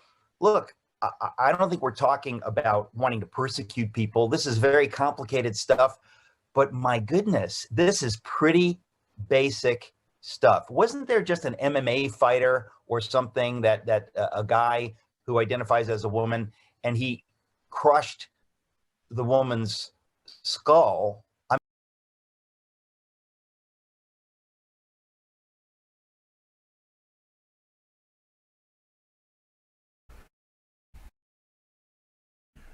Welcome back, America. It's Hugh Hewitt, 1-800-520-1234. Connection to the Hugh Hewitt Show. Coming up next hour, Senator Ted Cruz and California State Senator John Moorlach, who's going to be the new supervisor in Orange County, California. People who aspire to be in local government now ought to be asked, why is local government so bad at vaccine distribution? Now, John's an old friend of mine. I think I first endorsed him for office in 1990, 30 years ago, when he was defeated in his effort to be the Orange County treasurer, and he ought to have won, and he would have prevented the Orange County bankruptcy of 30 years ago, because he figured the returns that the then Democratic treasurer of Orange County was returning was like every other Ponzi scheme in American history, including the one that inevitably collapsed.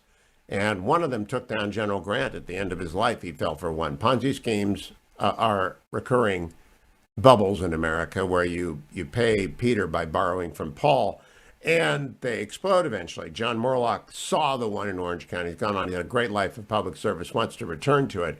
But I'd like to ask John, when he gets to be Orange County supervisor, on behalf of every constituent in all of America's 3,000 plus counties, why can't counties do this job? What in the world is wrong? I honestly do not.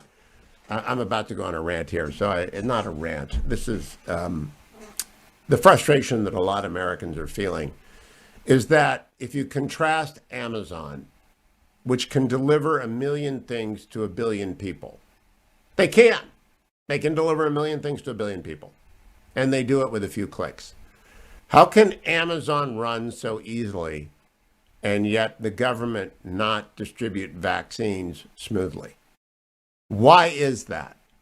Why didn't the government just go to Amazon? By the way, this applies uniformly to Trump, Biden, and Trump, Biden both said the states are in charge, and all of the states did different things, and many of them said it's up to the county, and many of the counties said it's up to cities, and they all did it differently. And that's what we have, a federalist system, so everyone could do it. But why did not one government anywhere turn to a provider of that which is provided everywhere. I mean, you could go to a water company, you could go to a bottled water company that delivers water to people's houses. There are many distribution systems in America. Instead, government invented new systems everywhere. They did. And I've been messing around with these systems myself as I look for my vaccine. And I'm just amazed at how they do. I mean, websites don't load. There are no phone numbers. There are no response. There are no emails. You get form letters back. I'm just amazed. And it's because government can't do anything new well. They look at the DMV, and honest to God, I love DMV people. I do. I've been in the DMV many times. It's a horrible job. Everybody's always mad at you. It's sort of, as opposed to, say, Lexus yesterday. I told you about my adventure getting my $275 birthday key, because the key that was missing was in the fetching Mrs. Hewitt's purse, where, of course, my key should never be, but that's another story.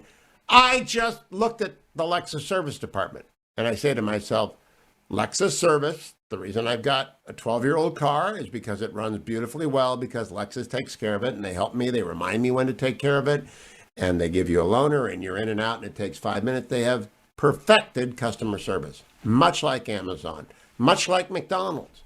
Why can't government perfect service? Why is the post office in absolute collapse? And it's because they have no incentive to do it. Why aren't schools open? Because nobody will be fired if schools don't open. Nobody at all.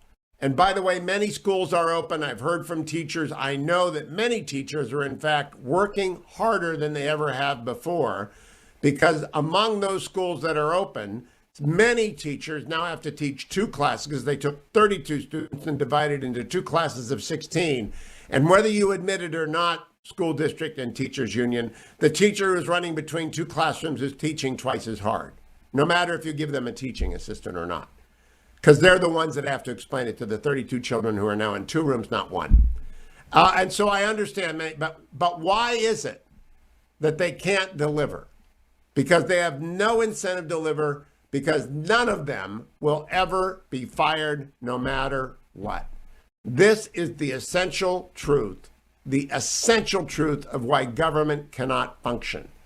There is no possibility, no remote possibility of being fired. And I learned yesterday, for the first time ever, the Orange County Superintendent of Schools in Orange County, California, I believe this is true, makes more than $300,000 a year. And the Orange County Superintendent of School, who is my age or older, I believe, I hope I'm not wrong, he's a public figure, I can't be sued, is going to retire and make in retirement in excess of $300,000 a year for the rest of their life. Now you tell me, is that any kind of a system that, and but he can't be fired, Is that any kind of a system that will introduce efficiency or innovation or risk? And that's government. And that's why you, without being anti the people who staff the government, ought to be very, very leery of any, I'm from the government and I'm here to help you, like they are with COVID vaccines. When I come back, Sun Min Kim, Senator Ted Cruz, and much, much more on the 3rd hour of today's Hugh Hewitt Show.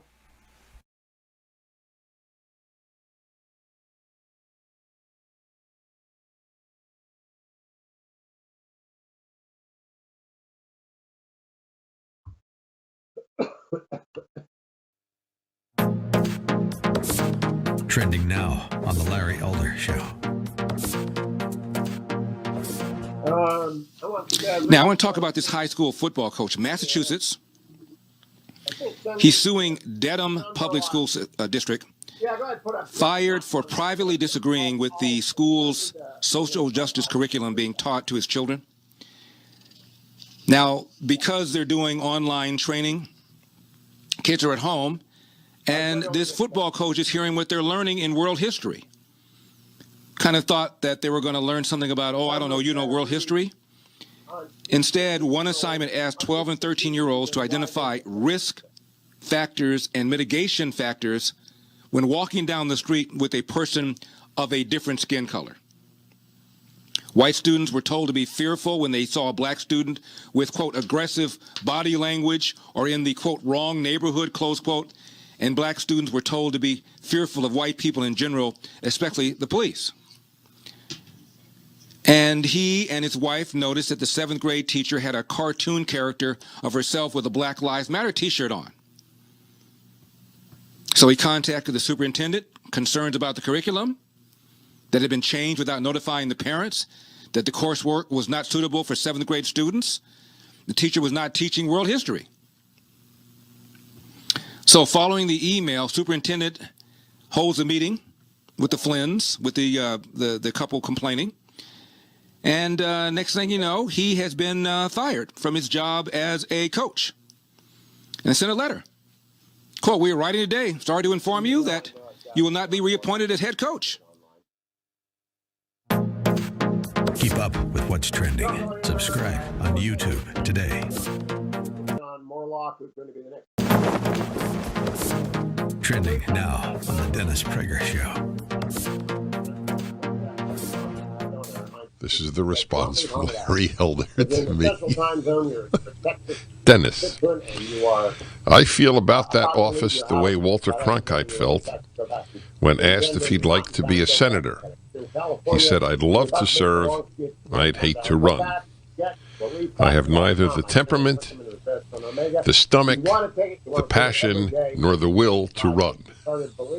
And if elected, I would not have the desire to spend my last years on earth busting heads with those doofuses in Sacramento.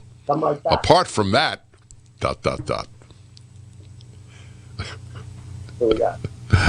So I sent it to the pastor, and he writes back, "Thank you for the response, and I must say, I agree with him." That's after urging him to run.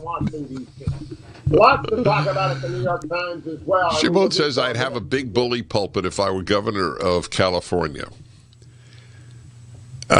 I would have a big bully pulpit if I were president or vice president of the United States, but otherwise this national radio show is a much bigger pulpit. With PragerU, this, columns, I have a huge, thank God, bully pulpit, because all I want to do is influence people. I don't want to have any power over them. I am touched, though. It would be, I mean, the thought of me negotiating with teachers' unions when I believe they are such destructive forces in America, that they have harmed children more than any other single thing in the United States outside of direct child abuse. What am I going to say? It's great to see you guys. Great to meet with you. I can't do that, to be honest. It isn't great to meet with them. I have contempt for teachers' unions. Utter, total contempt. Keep up with what's trending. Subscribe on YouTube today. This is Hugh Hewitt for townhall.com. Republicans would do well to stop fighting among themselves. Henry John Temple, Lord Palmerston, was the Prime Minister of the United Kingdom during the American Civil War. He's celebrated for saying many memorable things about politics, including his remark about an up-and-coming politician nearly 50 years his junior, the conservative Robert Cecil. "Beware of that young man," Palmerston said. "He possesses one of the secrets of success, for instead of defending himself and his cause, he attacks the other side." The GOP ought to ponder that observation as it considers its course as the loyal opposition. For all the talk about splits within the respective parties, the sharpest, deepest divide remains between the two parties. The GOP ought to attack the other side, not themselves. While in the minority, Republicans should attack the points of difference, drawing distinctions with Democrats and not with each other. Unless, of course, they'd like to remain in the minority. I'm Hugh Hewitt. Considering a career in politics? Consider Pepperdine's Graduate School of Public Policy. Learn more at publicpolicy.pepperdine.edu. Trending now on The Mike Gallagher Show. This is this Democrat New York Assemblyman. If you're not following this story, this was Ron Kim. He's a Democrat now. Remember, he's against me. And I had tonight, not tomorrow, tonight, to issue a new statement essentially asking me to lie and asking me, like, I heard and I saw a crime the other day. And he's asking me that I did not see that crime. And that was the line that a line that he crossed that can't be undone. And that's why I had no choice but to come out and speak up. Many people make a huge deal about bullying and triggering people and being offensive. Listen to the way this assemblyman explains what Cuomo's threatening phone call did to his wife. I mean, it was loud enough for my wife to hear, and I tried to shield her, but she was in shock. She didn't get any sleep that night, and we were terrified. And, he left a shocking moment for all of us in our family. Keep up with what's trending. Subscribe on YouTube today. Trending now on America First with Sebastian Gorka.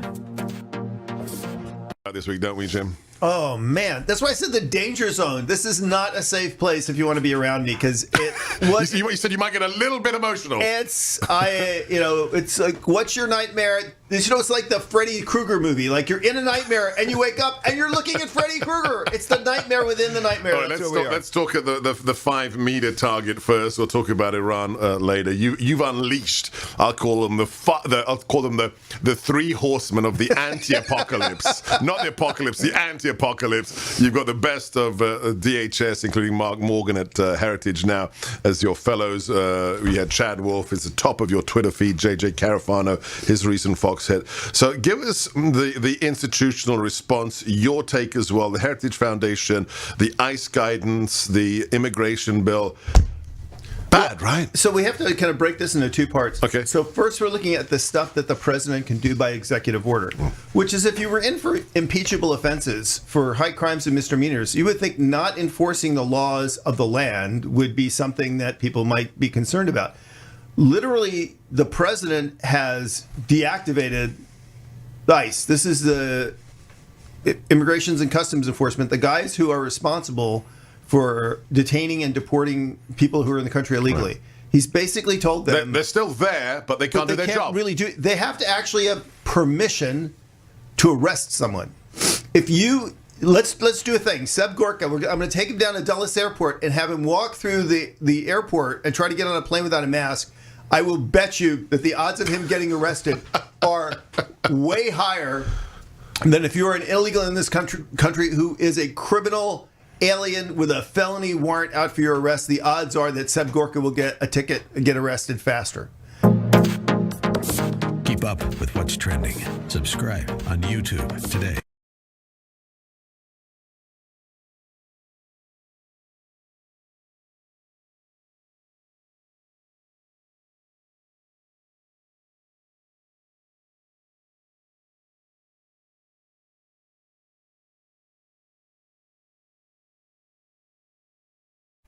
Morning, glory, America. Bonjour, hi, Canada. Greetings to my 400 affiliates across the United States. I'm Hugh Hewitt inside the studio on a Tuesday morning talking to Seung Min Kim, she of the Washington Post, my favorite congressional and White House reporter occasionally. Hello, Seung Min.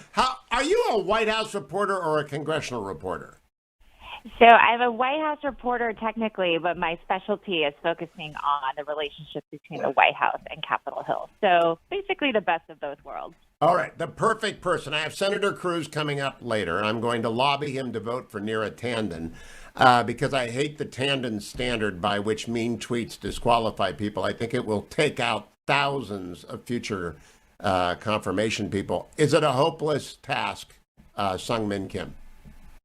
Well, we know right now that her prospects aren't very good on Capitol Hill, and there could be some movement on that today because she does face 2 committee votes tomorrow in the Budget Committee and in the Homeland and Governmental Affairs Committee.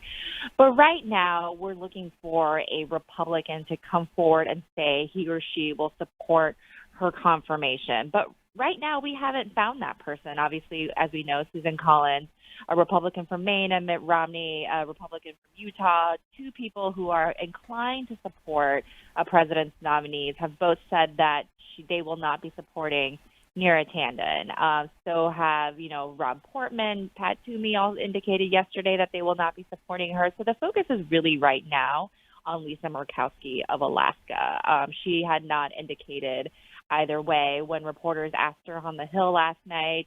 But it is difficult to see right now at this point any Republican coming forward and voting to agree to confirm Neera Tanden. Seung Min, I think the unexpected help, if it arrives, would not arrive from the usual suspects because Senator Manchin crossed the aisle and the moderates hang together. And so if they cut the limb out from underneath Senator Manchin, he'll fall a long way. They'd have to go out and get him to come with them if they were to change their mind. The help unlooked for might come from Jim Lankford, who is really one of the nicest men and women on the Hill, and who puts a lot of time into institutional sort of advancement across party lines, or an ideologue like Ted Cruz, who understands the long game, or even Mitch McConnell. Does anyone make the argument, have you heard the argument made, that the Tanden standard of mean tweets is going to wipe out, hundreds of activists who are online every day? Now, I have no aspirations to be other than the Consul General to Bermuda, which is not advise and consent position. I've already gone through advise and consent. I've got honorable in front of my name forever.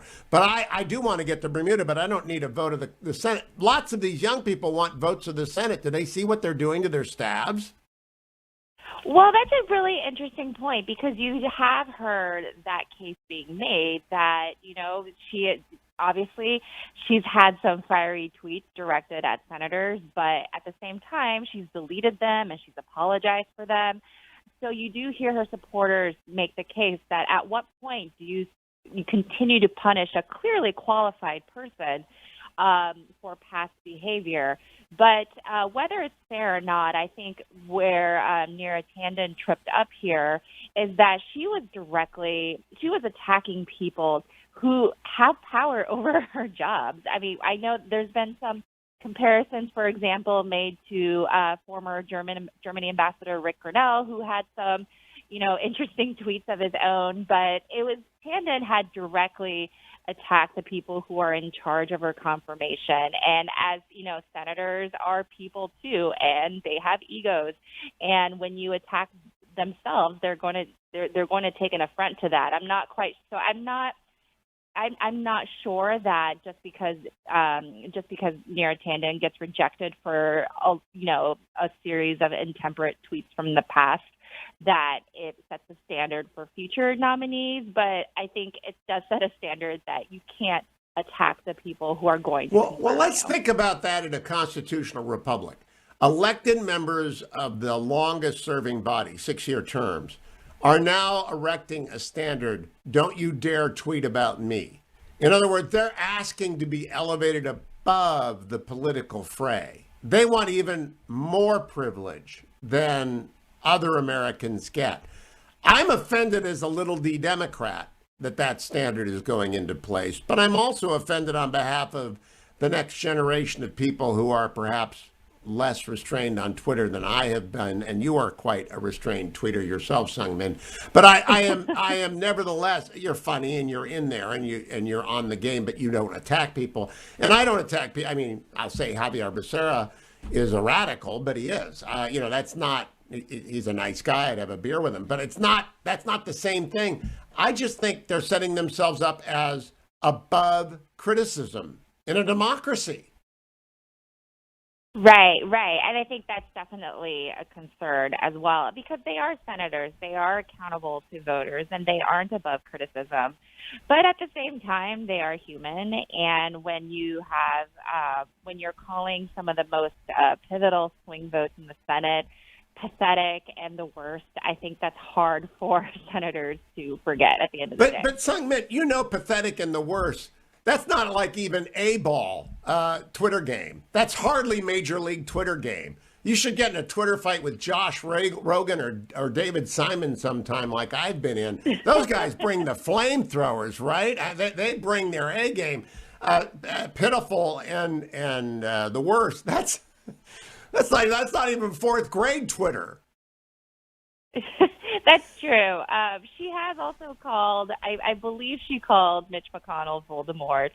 And oh, stop! I mean, I call him Cocaine Mitch. I'll call him Voldemort. I call him the Grim Reaper. He loves that stuff. I think he's got a wall in his office with those names. Well, regardless, I think that this is. I think it's just hard to see right now. Which Republican kind of comes forward and just and agrees to confirm her. And as you know, Hugh, it's just naturally most presidents have a defeat in their first cabinet, whether it's someone who doesn't get enough votes on the floor, or someone who has to be withdrawn because of lack of support, perhaps from their own party, or had to be withdrawn because of paperwork issues or things that are dug up in the record.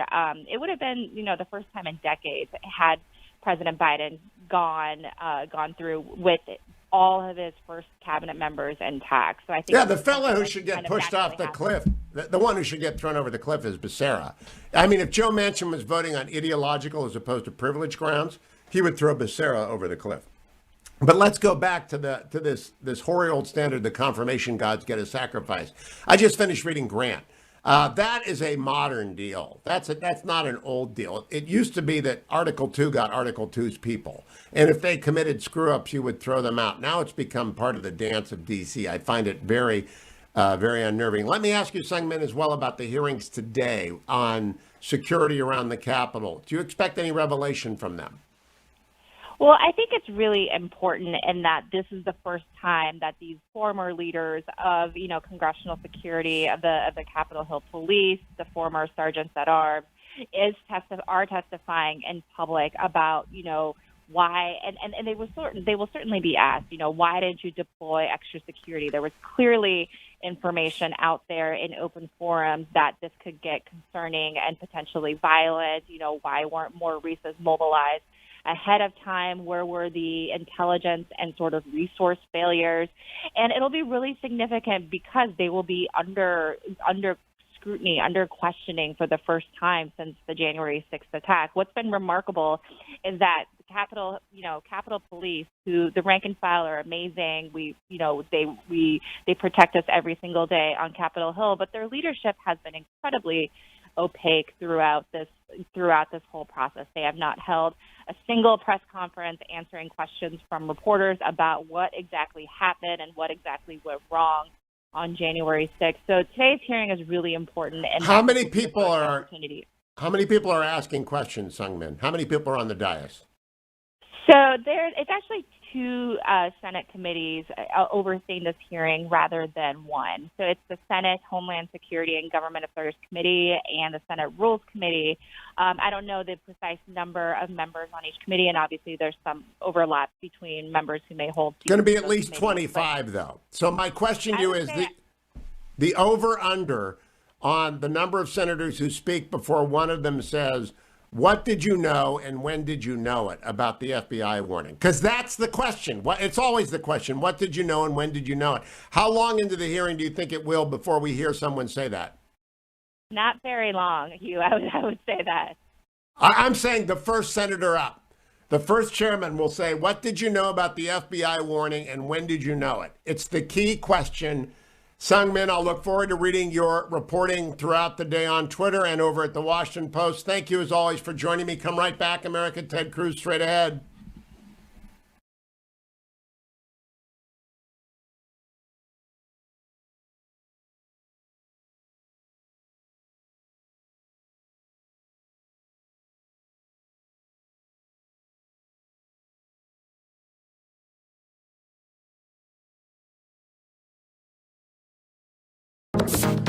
Trending now on America First with Sebastian Gorka. We talk national security and foreign policy. And my, oh my, we got a lot to talk about this week, don't we, Jim? Oh, man. That's why I said the danger zone. This is not a safe place if you want to be around me, because you said you might get a little bit emotional. It's like, what's your nightmare? It's like the Freddy Krueger movie. Like you're in a nightmare and you wake up and you're looking at Freddy Krueger. It's the nightmare within the nightmare. All right, let's talk at the 5 meter target first. We'll talk about Iran later. You've unleashed. I'll call them the 3 horsemen of the anti-apocalypse, not the apocalypse, the anti-apocalypse. You've got the best of DHS, including Mark Morgan at Heritage now as your fellows. We had Chad Wolf is the top of your Twitter feed. JJ Carafano, his recent Fox head. So give us the institutional response, your take as well, the Heritage Foundation, the ICE guidance, the immigration bill. Bad, right? So we have to kind of break this into 2 parts. Okay. So first we're looking at the stuff that the president can do by executive order, which is if you were in for impeachable offenses for high crimes and misdemeanors, you would think not enforcing the laws of the land would be something that people might be concerned about. Literally, the president has deactivated ICE. This is the Immigrations and Customs Enforcement, the guys who are responsible for detaining and deporting people who are in the country illegally. Right. He's basically told them they're still there, but they can't do their job. Really do. They have to actually have permission to arrest someone. If you let's do a thing. Seb Gorka, I'm going to take him down to Dulles Airport and have him walk through the airport and try to get on a plane without a mask. I will bet you that the odds of him getting arrested are way higher than if you're an illegal in this country who is a criminal alien with a felony warrant out for your arrest. The odds are that Seb Gorka will get a ticket and get arrested faster. Keep up with what's trending. Subscribe on YouTube today.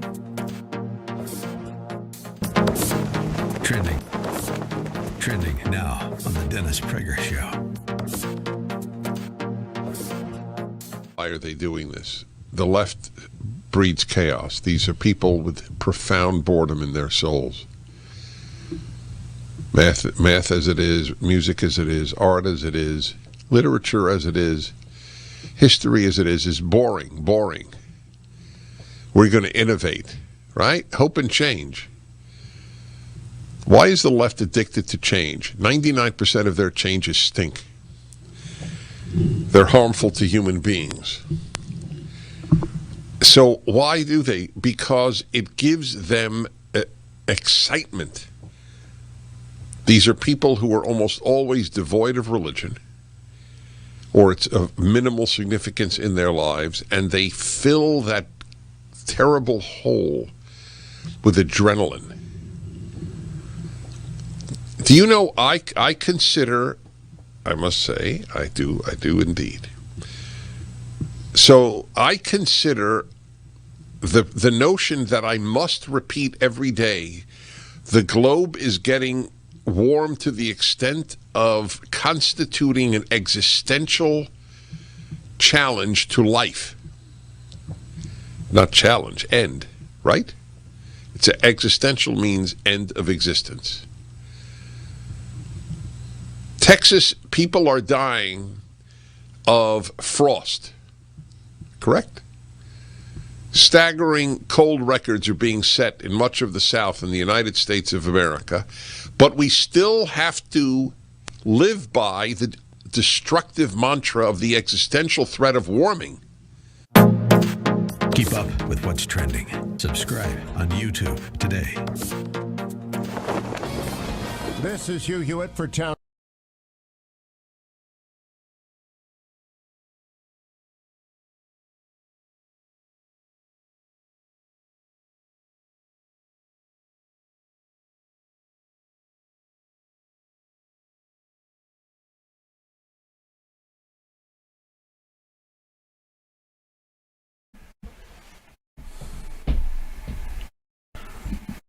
Welcome back, America. Let me check markets for you this morning. Brought to you by AndrewandTodd.com. If you're borrowing money to buy a home, you need to get your mortgage from Andrew Del Rey and Todd Avakian with Sierra Pacific Mortgage, longtime sponsors of my show. They are also my lenders, lenders for many members of my family, lenders for thousands of people in this audience, lenders for friends and associates and colleagues, lenders. Why? Because they get it done, soup to nuts.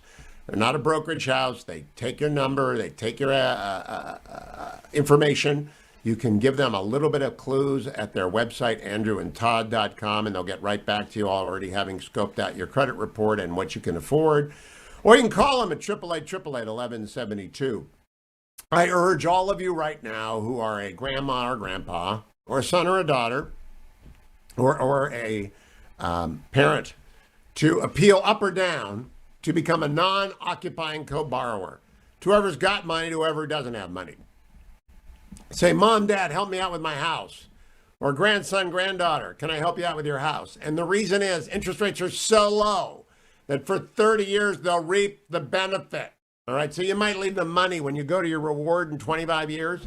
Won't do them as much good as helping them out just by signing your name right now as a non-occupying co-borrower. So go do that for them. Ask Andrew and Todd how. 888-888-1172. Yesterday, the markets were wild. The Dow eked up 27 points, and the NASDAQ plummeted 341. Whew, what was going on at the NASDAQ? Amazon yesterday went down $69. It's going to go down again today. Why? Because people are afraid of inflation. They're moving their money into bonds and into consumer reliables where inflation is easier to pass along to consumers. And they are right to be afraid of inflation. We're about to spend another $2 trillion on a lot of it on necessary things, a lot of it on bailing out the public employee unions' future pension benefits. A lot, that's what it is, just a buy-off. Some of it's not going to get through, like the $15 minimum wage, which is dumb. That should be done on a state-by-state basis, if at all.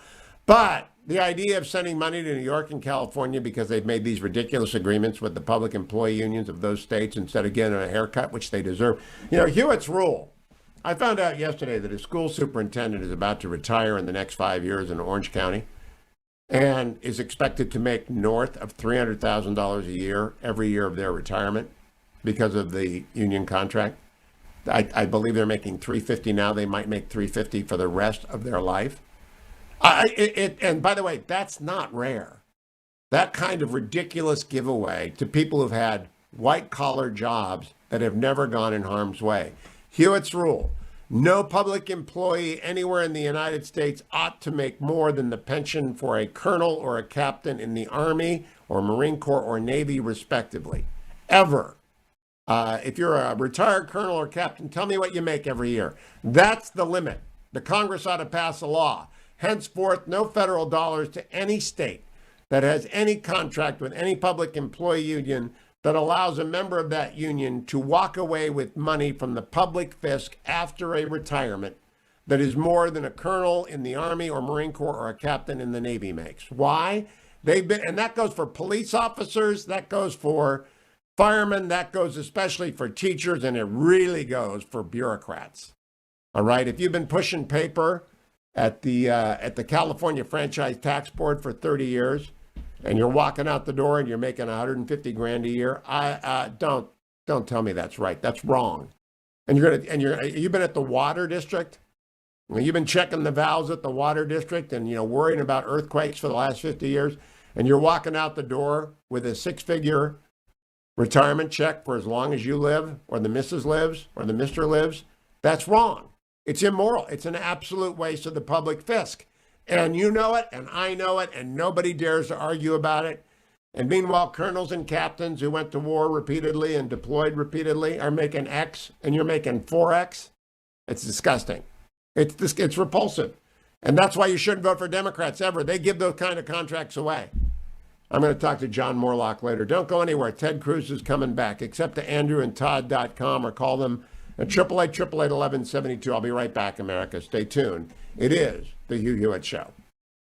Don't forget to sign up for the Hughiverse. All of Hugh's broadcasts on demand, the after show, which in my opinion is worth the price all by itself, Dwayne FM, and all sorts of bonus content. www.hughiverse.com.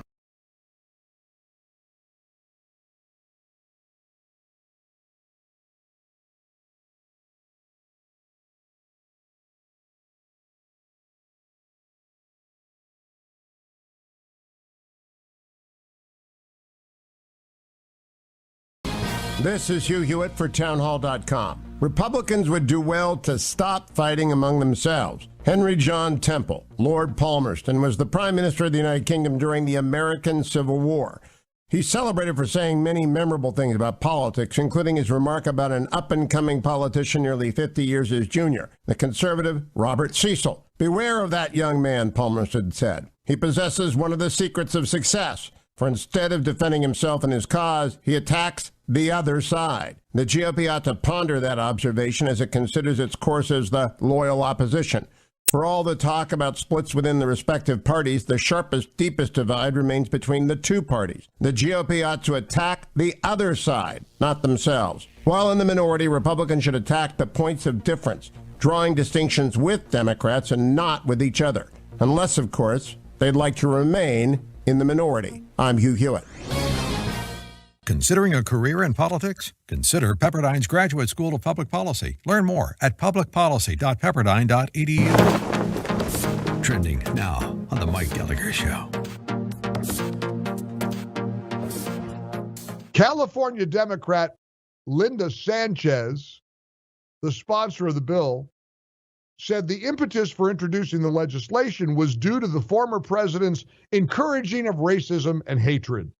H.R. 484, it's called the No Glory for Hate Act. It would prohibit the use of federal funds for the commemoration of certain former presidents, namely those who have faced impeachment proceedings from the House on 2 separate occasions. They're so goofy, they don't come out and say it's the Trump shouldn't be buried in Arlington bill. They say certain former presidents who have been impeached twice. The bill would also restrict the use of government funding to create or display any symbol, monument, or statue commemorating a twice impeached president. And it would bar the naming or redesignation of any federal building or land after presidents in question. Who would that be? Wonder who they're referring to. Wonder which president they mean. Illinois Republican Representative Mary Miller wrote on Twitter yesterday, "Seems as though no matter where he is buried, he will be living forever in your minds. Nothing says unity like a bill targeting one person." Keep up with what's trending. Subscribe on YouTube today. Trending now on The Charlie Kirk Show. Just everyone is now taking a moment for good reason to remember a true American hero. And, I really never spoke publicly a lot about this, but I had the opportunity to get to know Rush very well. And Rush was someone that supported Turning Point in a variety of different ways.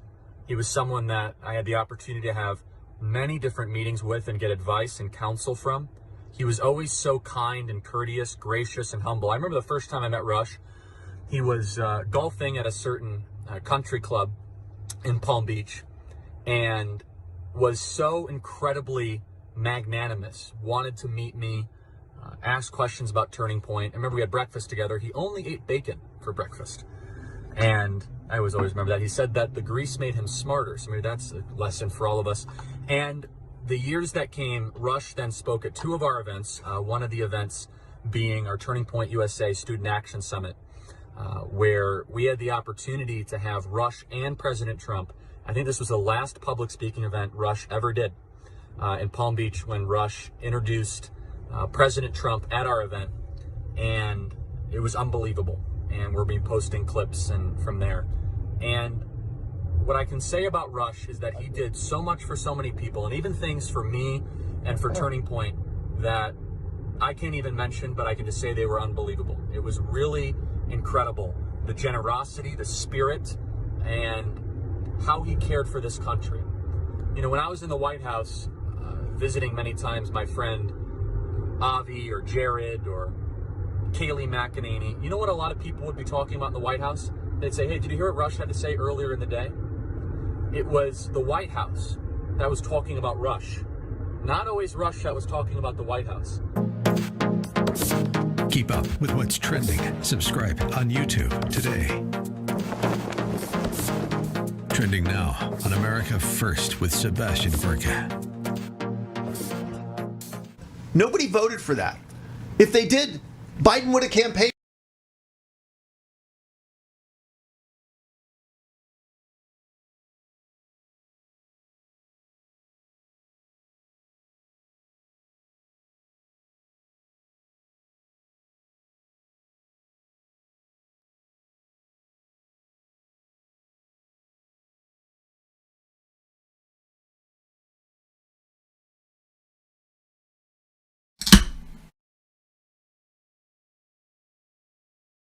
Welcome back, America. It's Hugh Hewitt, joined now by United States Senator Ted Cruz. Hello, Senator. How are you?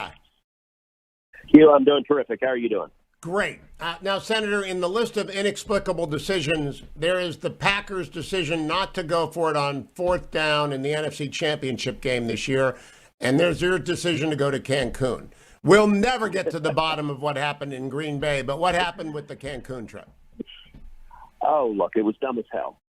My kids wanted to get out of there. We'd had 2 days with no power, and so Heidi and I said yes, and we took them to the beach. And in hindsight, that was obviously a mistake, and ever since then, the media seems to be utterly fixated with it. So how have the people of Texas responded to it?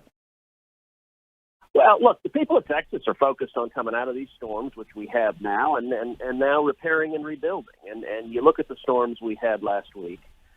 We had 2 winter storms, one after the other, hit Texas. And the combination of that caused the electrical grid to go down, caused essentially them to have to force a blackout for about 4 million Texans and cut off power, many for several days. I think a lot of Texans are really pissed about that Texas, as the energy capital of the world, the idea that we couldn't keep our lights on, that we couldn't keep our power on is frustrating. It's infuriating. And I think where a lot of Texans are now is focused on making sure this doesn't happen again. They're also, the number of Texans who had their pipes freeze and so had damage to their house, so they're in the process of repairing and rebuilding. But the broader question of what happens structurally to cause the power to go out is an important debate, and one I'm very active in preventing this from occurring in the future. So, Senator, you've said it's dumb as hell. I am curious about one thing. Did either of you say, Mrs. Cruz or Senator Cruz, to each other, this would look bad? Did either of you ever bring up the idea that, our constituents won't like this? Look, it certainly occurred to me that it would look bad and people would criticize it. At the same time, I'm a dad. I mean, our girls are 10 and 12. I'm on the road nonstop. And what happened, where it came from, is after 2 days with no power, we found out school was canceled.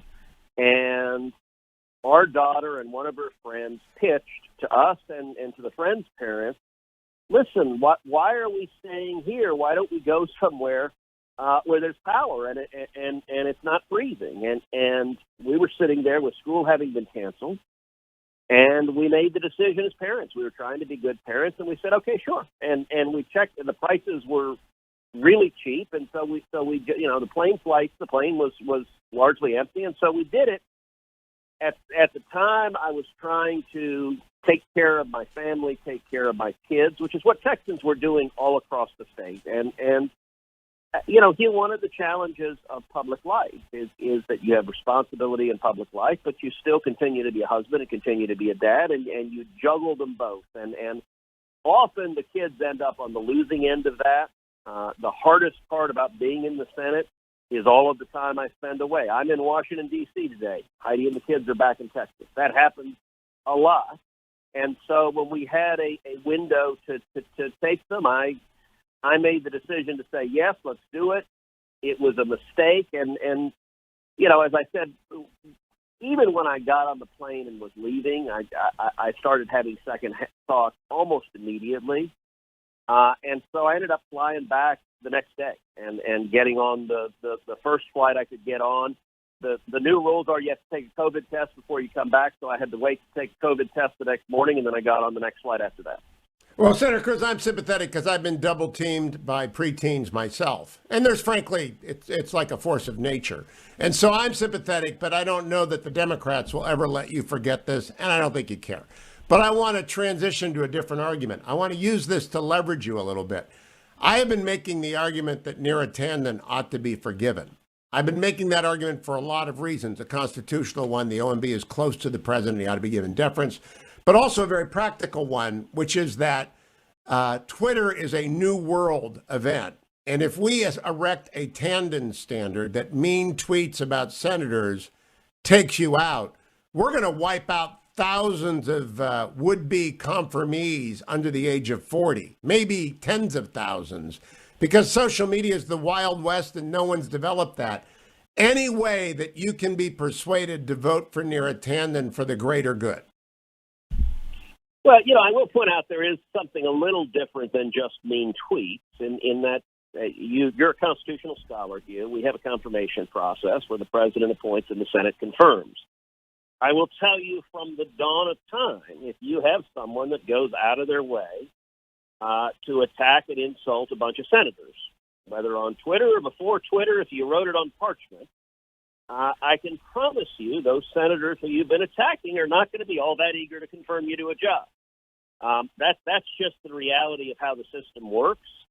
And I don't know Ms. Tanden, but she seems to have been unusually prolific in that she seemed to go out of her way to try to piss everybody off. And so at this point, Joe Manchin, a Democrat, has said he's going to vote no. Mitt Romney said he's going to vote no. Susan Collins has said she's going to vote no. I'd say right now it looks like the nomination is in trouble and quite likely to go down.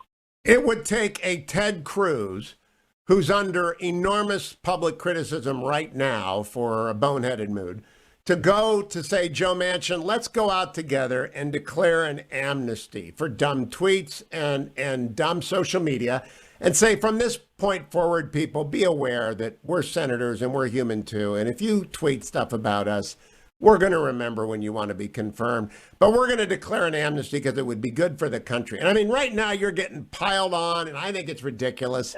But it would be a good thing if we both sent up a flare that this stuff doesn't fly going forward, but also absolved.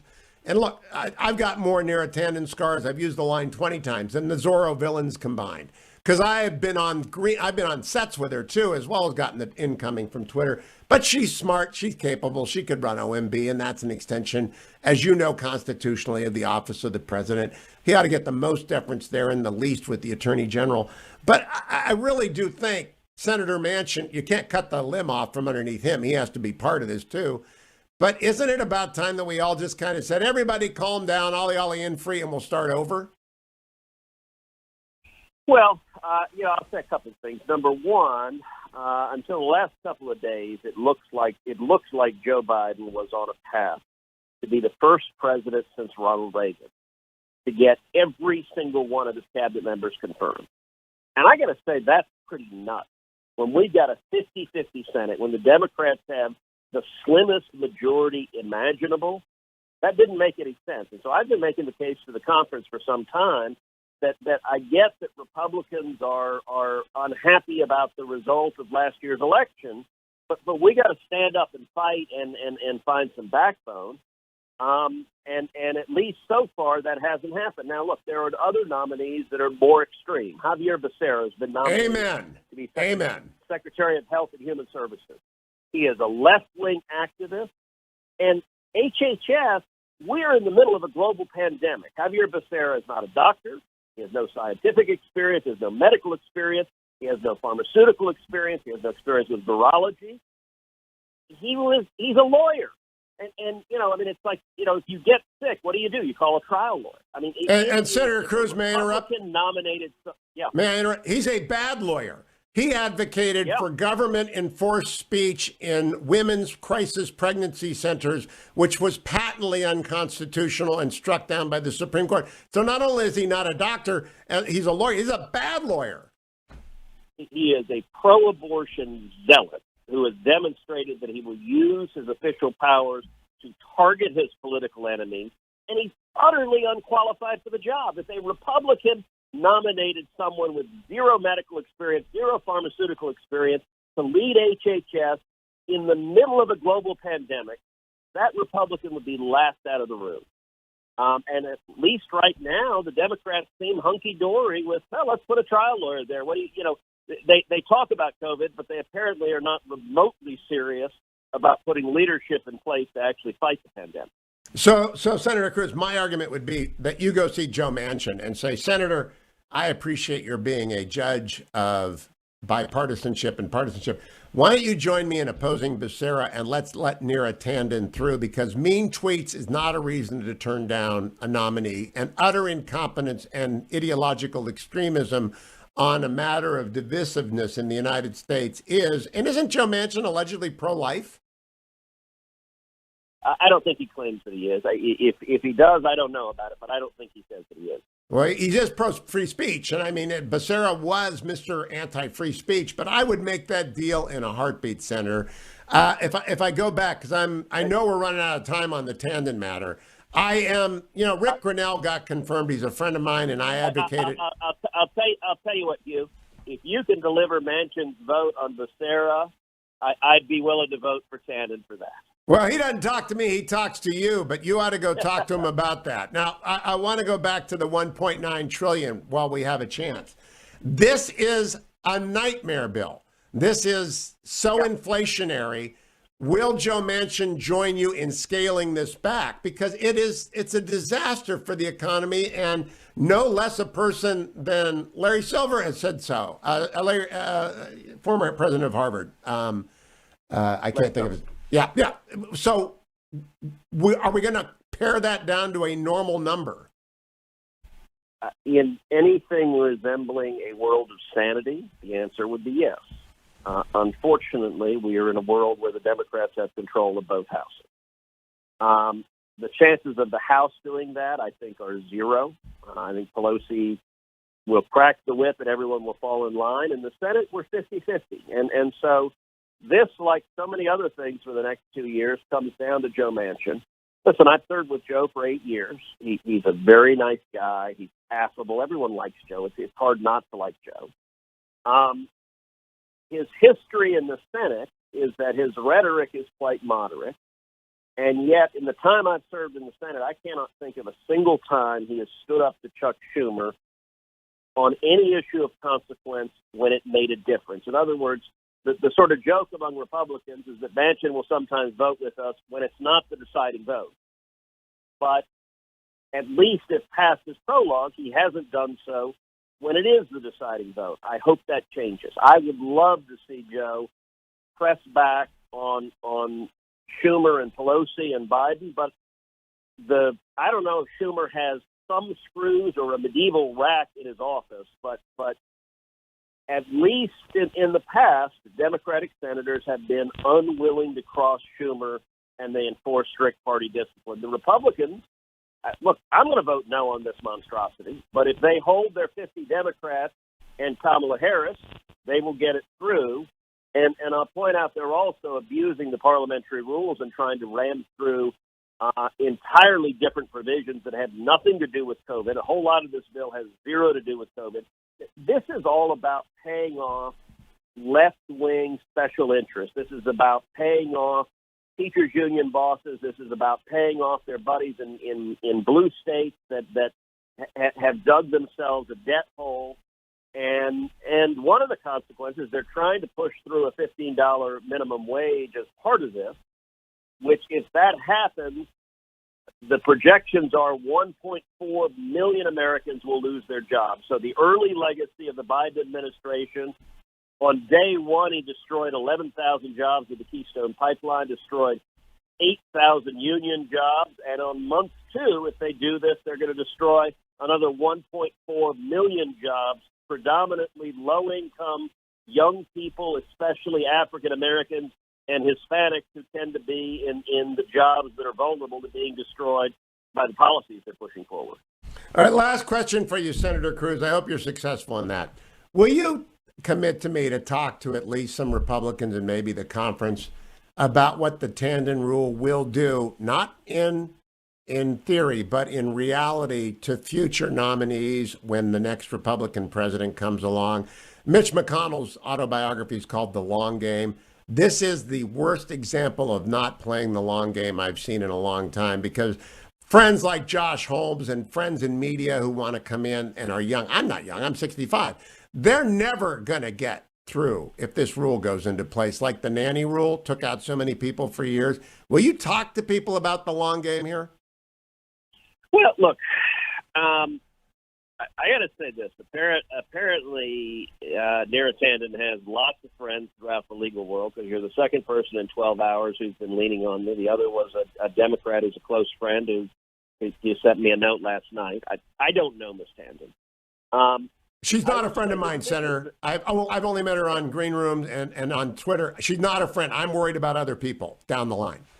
You know, I will say this is not a new standard in that you can point back to, I can think of at least one example recently, which is my very good friend Ken Cuccinelli, who was put forward to be Deputy Secretary of Homeland Security. And Ken is a fantastic guy. He's a strong conservative, but Ken previously led the Senate Conservatives Fund, which, among other things, tried to primary Senate Republicans, went after Mitch McConnell directly, and the Senate wouldn't confirm him. He was a Republican nominee in a Republican Senate, and senators reacted exactly the same way, which is they said, we don't like people who have attacked us, and so we're not going to vote for them. And that, I would have loved to see Ken confirmed. He did a fantastic job. He was put in an acting capacity, but he didn't get confirmed because of his prior criticism of senators. And I'd be willing to bet if you went back to the Washington administration, you would find that there are others, but this is a bad way to get there are others, but this rule will take out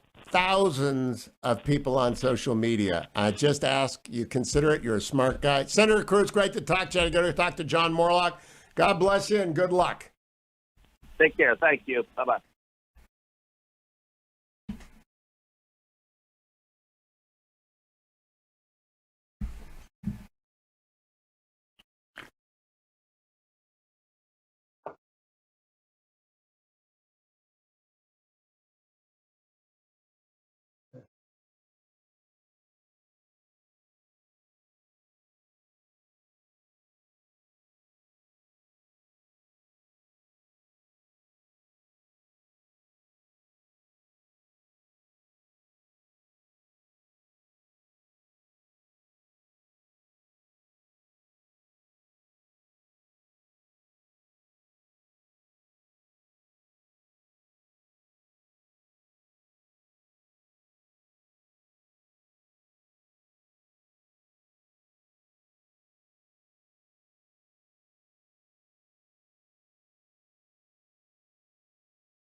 Welcome back, America. Long ago and far away, I was 35 years old and on KFI AM Los Angeles 640 doing Sunday nights. I'm now 65 years old with 400 stations. So it was long ago and far away that my next guest was first endorsed by me for office.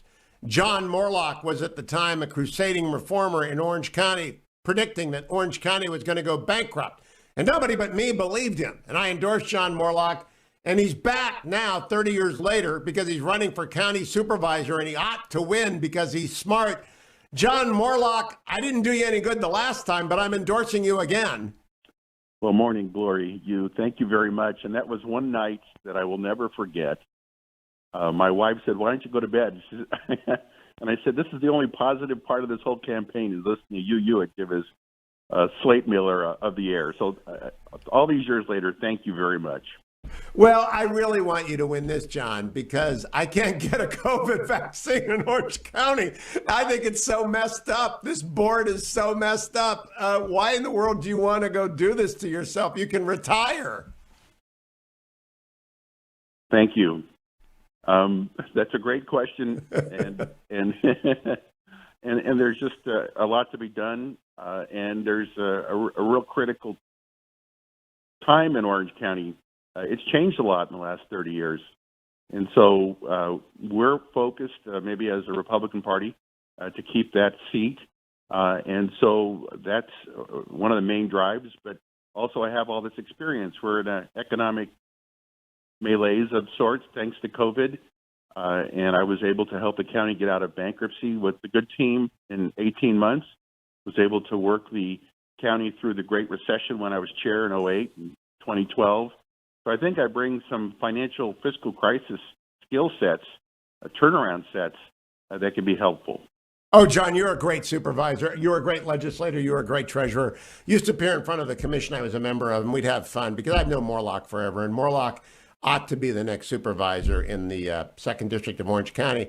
But, John, there are like 5 Republicans running and 1 Democrat. If we don't, you're going to finish certainly ahead of every other Republican, but it's all a wasted vote if the Republicans go to vote next Tuesday and they don't vote for you. The Democrat's going to win. Am I right? That's probably correct. We do have a Republican Party that self-selects candidates instead of the Democrat Party, which pretty much tries to limit the number that run. There are 2 Democrats, 3 Republicans. It's a special election. Whoever receives the most votes wins. And so, yeah, these 2 Republicans that have jumped in are not helping. And so how does one get anyone's attention, John Moorlach, when you've got a virus shutdown, change of administration, hearings, controversy, headlines? I don't even think I've seen a headline about this.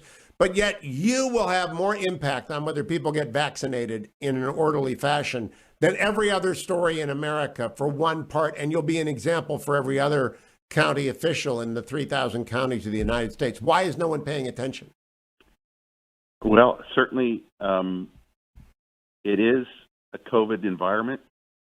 So most of our efforts are being done via phone. We've already made over 180,000 phone calls with my volunteers to high-propensity Republican voters. But you're right. We need to get in there, and we need to provide vaccines for those that want them in a fast and fair method with no one making cuts in line. And that's something that I'll pursue aggressively if elected. You know, those USC people are always cutting in line. You know that, don't you? I'm not going there. Okay, John, let me finish. Would you remind people when the election is, how they can vote? And we'll come back and do this next Tuesday again in the last segment to make sure that people, I think it's next Tuesday, right? It's March 9th, so it's 2 weeks. 2 weeks. That's why we have you on twice then. 2 weeks. March 9th. And the ballots have already been mailed. So again, California is a mail ballot state right now. So you can vote now, or you can go to a vote center, you can go to the registrar of voters, but you have to do it all before March 9th. Can you drop them off in the ballot boxes that were used in November? Where they're set up, absolutely. And where do you appear on the ballot, John? Is it rotated, or is Moorlach at the top like it should be if you were any good at fixing things? I apologize. I should know that. I don't. Yeah, you're not good at fixing things. You're an honest man. You're a God-fearing man. It's very hard to get you to pull any strings. So, John Moorlach, any polling on this? Well, yeah, Katrina Foley, which is the Democrats' endorsed candidate, and I, come real close. She could have a ceiling of, say, 45%, which means I have to get 46, and then the other 3 candidates can have the other 9%. Oh, gosh. Listen, Orange County voters, we cannot screw around with this. We need the experience of John Moorlach, the good humor of John Moorlach, the constituent service of John Moorlach, the experience of John Moorlach. I said your name 7 times, John Moorlach. So Frank Luntz says it's now effectively in people's minds. Good luck. Keep working those phones. Come back a couple of times, will you, John? You're wonderful, you. Thank you so much. Thank you, my friend. John Moorlach is really one of the good guys in American politics. I know that lots of people are cynical about politics. John isn't. John does it for all the right reasons, which is why I take a national radio show to tell you about a county supervisor. Because John Moorlach, if every county supervisor was like John Moorlach, this country would be twice as wealthy and half as expensive and much, much better run. That's it for today, America. I'll be back tomorrow. Ted Cruz will be online, typed. We'll follow the Neera Tanden saga as things go forward. Thank you, Adam and Ben and Harley. Dwayne came in yesterday on my birthday, so he's off today. But he'll be back tomorrow on the next Hugh Hewitt Show.